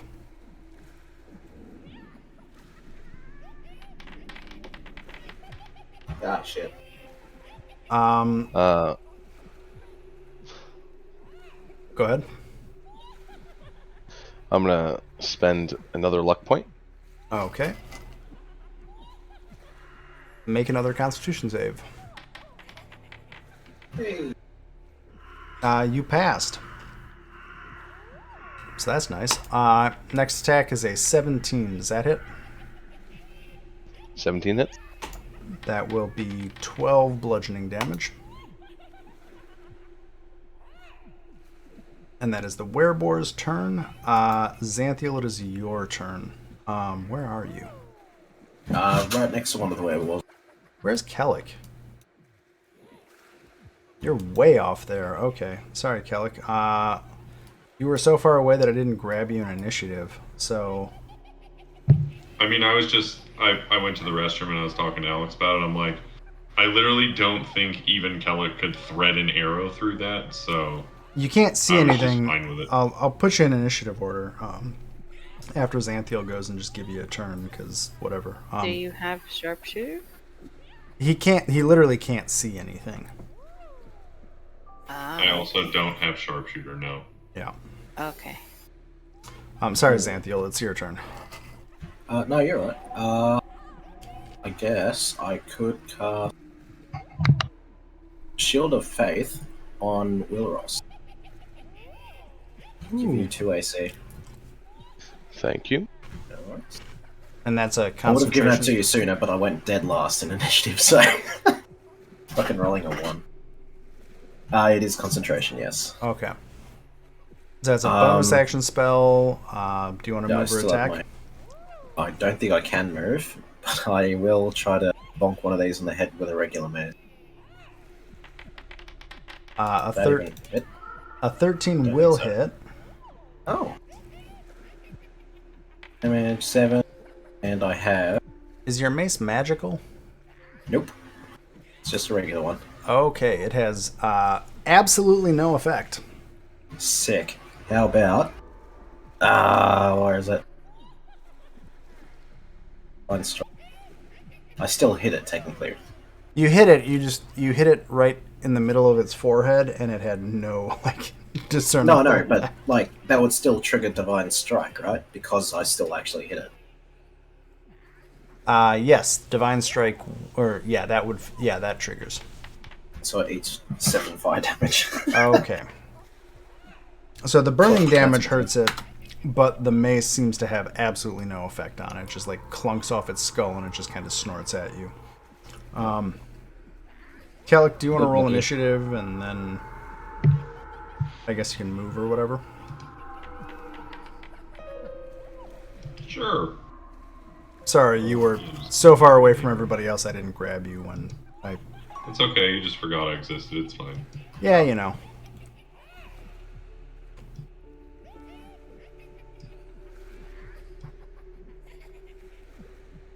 As far as you Yeah, I think that's. Well, I could fly down a little.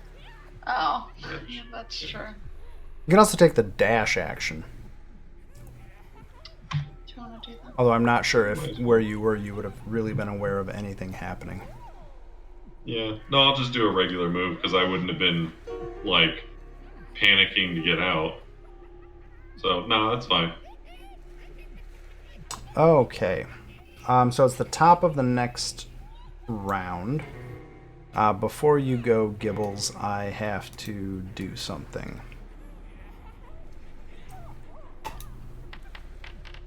That doesn't sound good. Okay, Gibbles, it is your turn. Gibbles, you notice that Lacuna, a wave of something goes over... sorry, not Lacuna, Lucanu. A wave of something passes over Lucanu, and she shakes it off. But she looks visibly shaken. It is your turn. Oh, okay. I'm gonna run towards Werebore, and I will do the general. Take my rapier and try and stabby stab.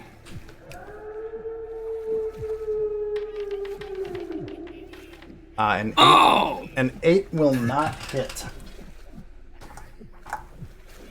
In your zeal to close with the enemy, you basically get your rapier caught up in the thick flesh of its weird werebore form and don't do a meaningful hit. Shit. Alright. Well then. I don't actually think I have 2 weapons equipped. So... I mean, do you get a bonus attack? Or a second attack at this point? I don't really know how rogues work.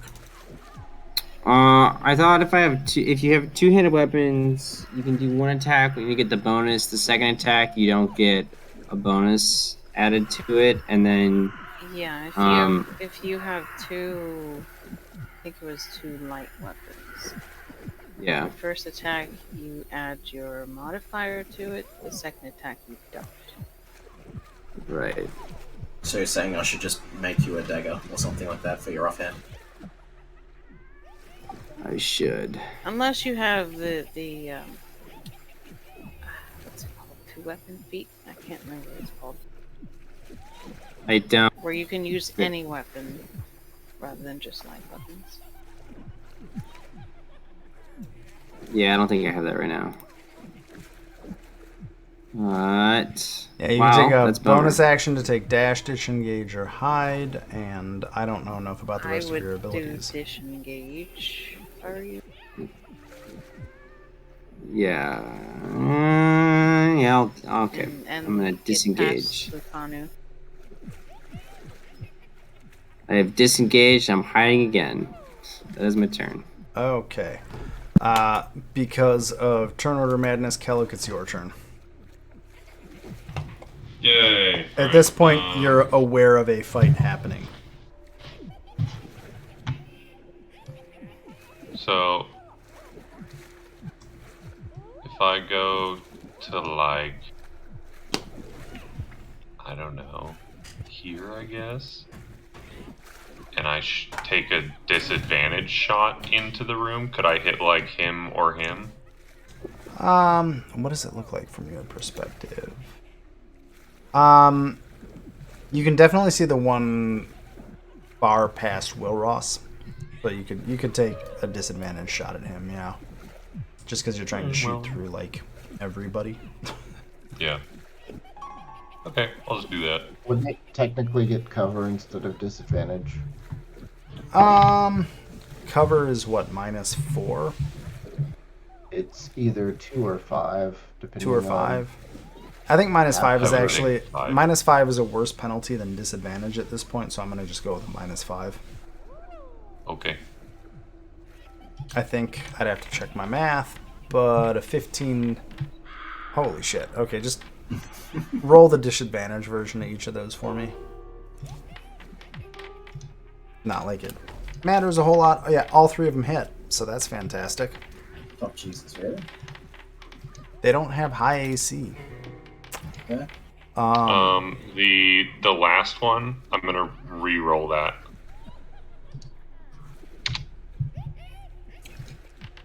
It did 2 because I couldn't fucking see the roll button. So, okay, wait, it's dead. I don't care how many dice you roll. It was almost dead anyway. You just It's dead. Just get it's dead. you do the chaotic neutral Robin Hood and shoot 3 arrows into that thing, and it's deleted. So I pincushion it. Nice. That's the Kellic thing to do. Moving Yeah. on. That's my Yep, because your attack bonus. Anybody who ever says Rangers are underpowered, I just want to shut the fuck up, is all I have to say. Like, I think you're the only one who could consistently hit my character. Yeah, probably. Yeah, pretty much. he doesn't do high damage, he just does incredibly consistent damage from anywhere on the map that he can see. Anyway. Yeah, because it can fucking fly. Yeah, Aarakocra Ranger with Gloomstalker. I can just also do it. I can also be even more annoying than normal because I can also stick to ceilings. Yeah. And it's dark here too, so we couldn't even see you if you're sneaking. Yeah. Seriously, Ranger is not a broken class. I'm sick of people posting that. It's just people whining over all sorts of things. Yeah. Will Ross, it's your turn. Right. Which one looks worse of wear? The one to the south of you is incredibly beat. The one to the southwest of you, aside from your shatter, has not been touched. A Okay, 12 will hit. All right. Is your rapier a normal rapier? Yes. I have a +1 crossbow, but a normal rapier. So you slash across it. It seems to be completely unable to penetrate its hide, and does no damage to it.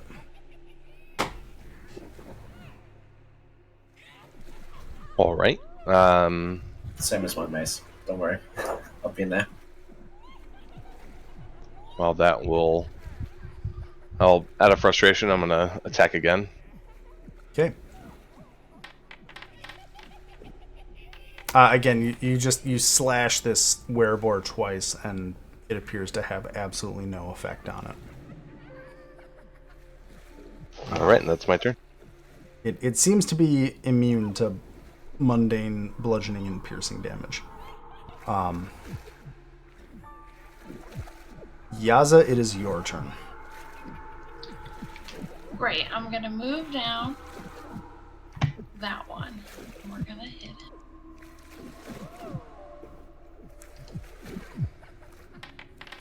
Oh my! You gotta be joking my ass. Got 2 natural 20s in a row and then 2 natural 1s in a row. You got.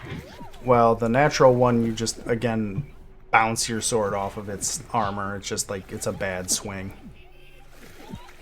All right. So I'm gonna attack again. That'll hit. And add a d8 to that, I think. So 17 damage. As soon as I figure out how to do this right. What? Come on. I typed that right. I obviously didn't.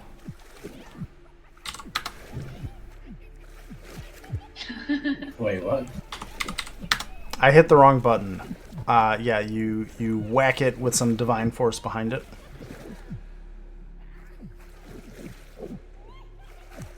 I think that's 2 attacks. Is that your full attacks? That's it. Yep. Okay, cool. That's It it is for me. Belcorge's turn. I thought you were gonna give me an update on what he looked like. Still looking pretty good. Okay. So far, that one has only been hit by your second swing in the shatter. He mostly resisted the first shatter. A mod I'm going to put in when we get over to Forge is if you hover over enemy... I'll say it when we get to Forge, never mind. Belcorge, somebody roll me a d10, because Belcorge is going to float over angrily and zap that southeast or southwest one. Sebastian, you rolled a 7. That is a Sleep Ray. Let's see if it passes the save of Wisdom.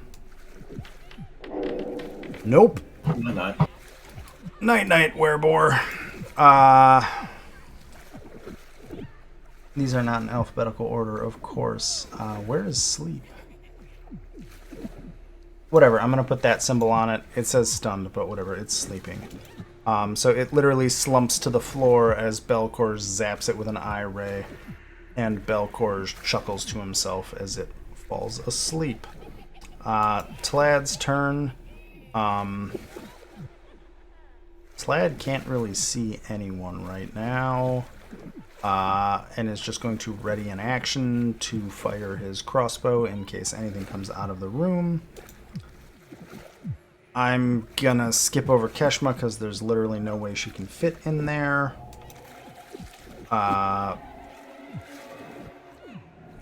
Yeah, we're just gonna go to Iku because Biff can't really get anywhere either. Iku will step up and she will not do whatever the hell I just did. Stop it. Spell book. She is going to cast Cure Wounds on Will Ross. Will Ross, you heal for 7 hit points. She would have to be in touch range.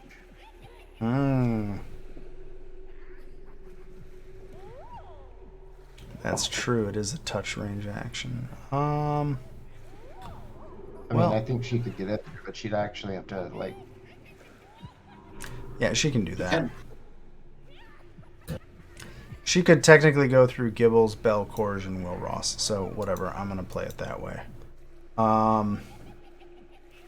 Yeah, you get 7 hit points, Will Ross. Like,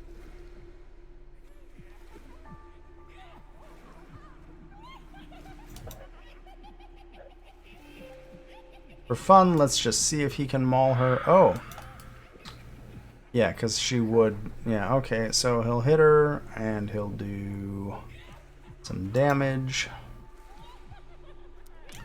So Iku will take 7 damage as she gets whacked by the werebore as she passes by. But yeah, Will Ross, you heal 7. No, Iku like, damage immunity? Yeah, actually, she's one of those celestial things, isn't she? Oh shit, you're right. God damn it. So the attack of opportunity hits but has no effect, so whatever. Oh, nope. She's dead. She's dead. Iku's dead. Iku's hard to kill. Iku's fine. She just shrugs off the blow as she passes. That's Iku's turn. Let's go to a werebore to make this... Okay. Have a good night, Teresa. Thank you. Good night. There are too many NPCs in this joint because I have to play so many NPCs. Werebore, Yaza, it's going to attack you. First attack is going to be Tusks. Does a 24 hit? Sorry? Who did I say? Yaza. I said Yaza. I meant to say Yaza. Oh, yeah. Okay. What Okay. happened then? So then I need you, as it slashes its tusks across you, I need you to make a Constitution saving throw.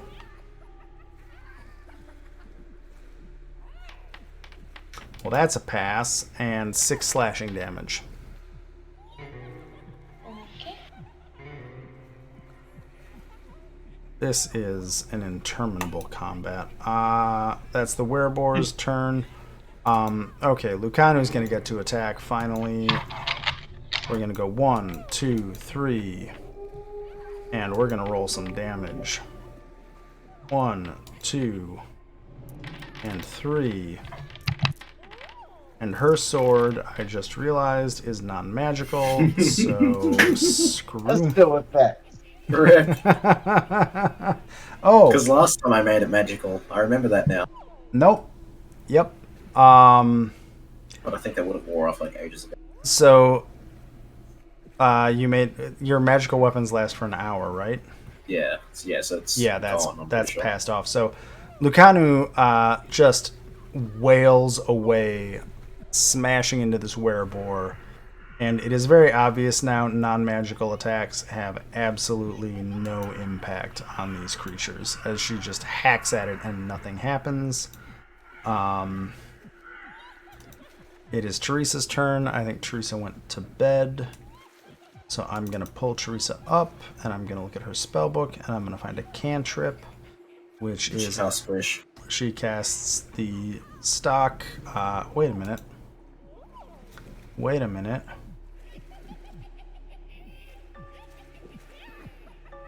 She's going to do... I think she's going to do Toll the Dead on the werebore to the south of Wilross. Because that's more fun. It has to make a wisdom saving throw. It fails. And it does 1d8 plus 1d12. So I'm just going to roll that myself. No. It does 3d12 because it's already injured, right? Ooh, 1d8 plus 3d12. No, it's just 3d12. Yeah. Oh, it uses 3d12, being a damage okay. die if it's hurt. Well, I technically have to roll this, so let's do that. And Teresa deletes that werebore from existence with Toll the Dead. Nice. Because Toll the Dead's a cool spell. It is a cool spell.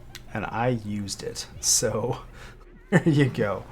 That is a single action, so that's her turn. It is Xanthiel's turn. Oh. You guys, I think mundane weapons can still hurt it. Don't really want to waste a spell against one dude, but shit. I don't think I have any magical weapons, do I? No, I don't. Can I bonk it on? You don't have a cantrip that's good? That's a good question. Wait, no, can I take that back or? Because I already rolled it. Go ahead, take it back. Sweet. Hey! Thought I had that too. I accidentally gave you a thing to try to do. Yeah. And it fails. So I guess roll however Oh, many... Jesus. Is that a 3? Oh, that's the wrong die. Yeah, you should be rolling what? 3d... 3d12. 3d12? 12. 3d12. Yeah. That's a bit better. Yeah, Toll the Dead's a pretty good spell. It is. So it takes 27 damage of the necrotic type, and that just smashes. I guess the sound of a dolorous bell resonates in the head of the werebore and causes it to thrash in pain as this impacts it. Okay, it's the beginning of the next round. Let me look real quick at who's around. Now, yeah, we'll do this guy. Tlad is going to make a save. Ooh. Did I pull it off? God damn, nope. That technique doesn't work in this game. Fine, Tlad's fine. The strategy I used last time doesn't work this time. Gibbles, it's your turn. I don't really think there's much I can do right now, so I will just chill here. Have a bow. I do not. Maybe I do. Hold on, let me check. You have any ranged weapons? I do not. Okay. Yeah, I got nothing. Okay. Then we'll go I to guess Kellic. it's really better if it's not magical.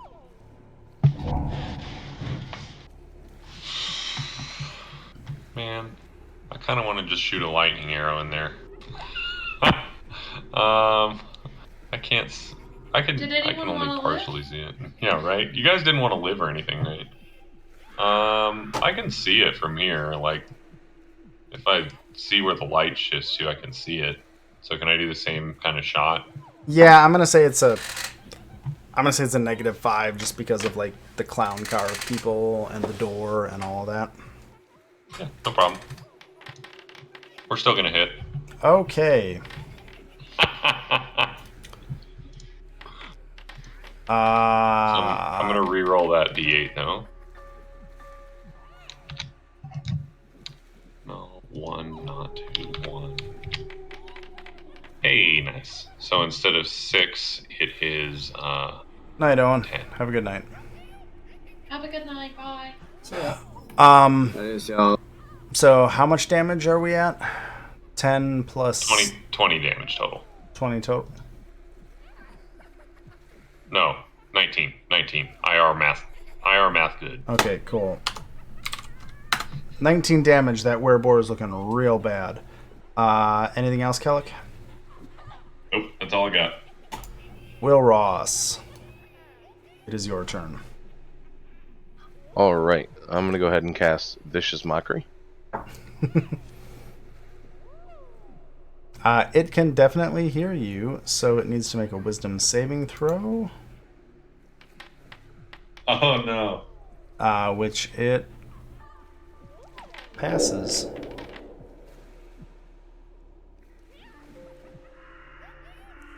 If it must All right. succeed or take, so it passes, so that sucks. But yeah. Is that a cantrip or yeah, that's a cantrip, isn't it? It's a cantrip. Yep. Okay. Anything else? I'll just look really disappointed in myself, and then that is the end of my turn. Yaza, it is your turn. All right, we're gonna do this again. That'll hit. For 13 plus your... Oh, god damn it. You hurt it real bad, but it's not dead. Hey, it's dead. It had 1 hit point Okay. left. Oh, okay. Well, I had my second attack, so. When you said that like that, Grim, you're like, God damn it. I was like, it's almost dead. 100%. Well, and it sucked. It was like I have a D8 and I had to get a 1.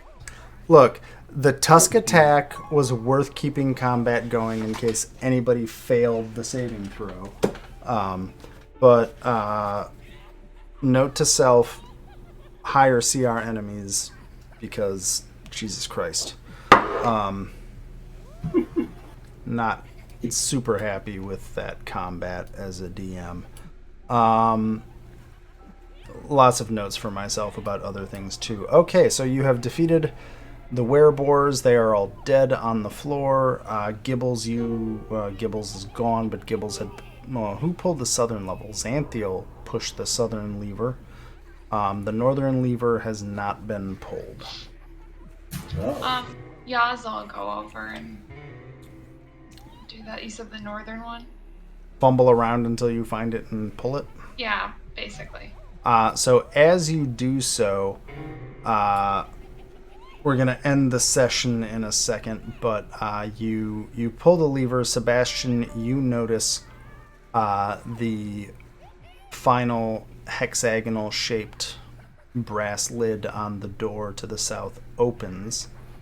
As all of this happened, the cauldron in the middle of the room begins spewing green smoke, kind of filling this whole room with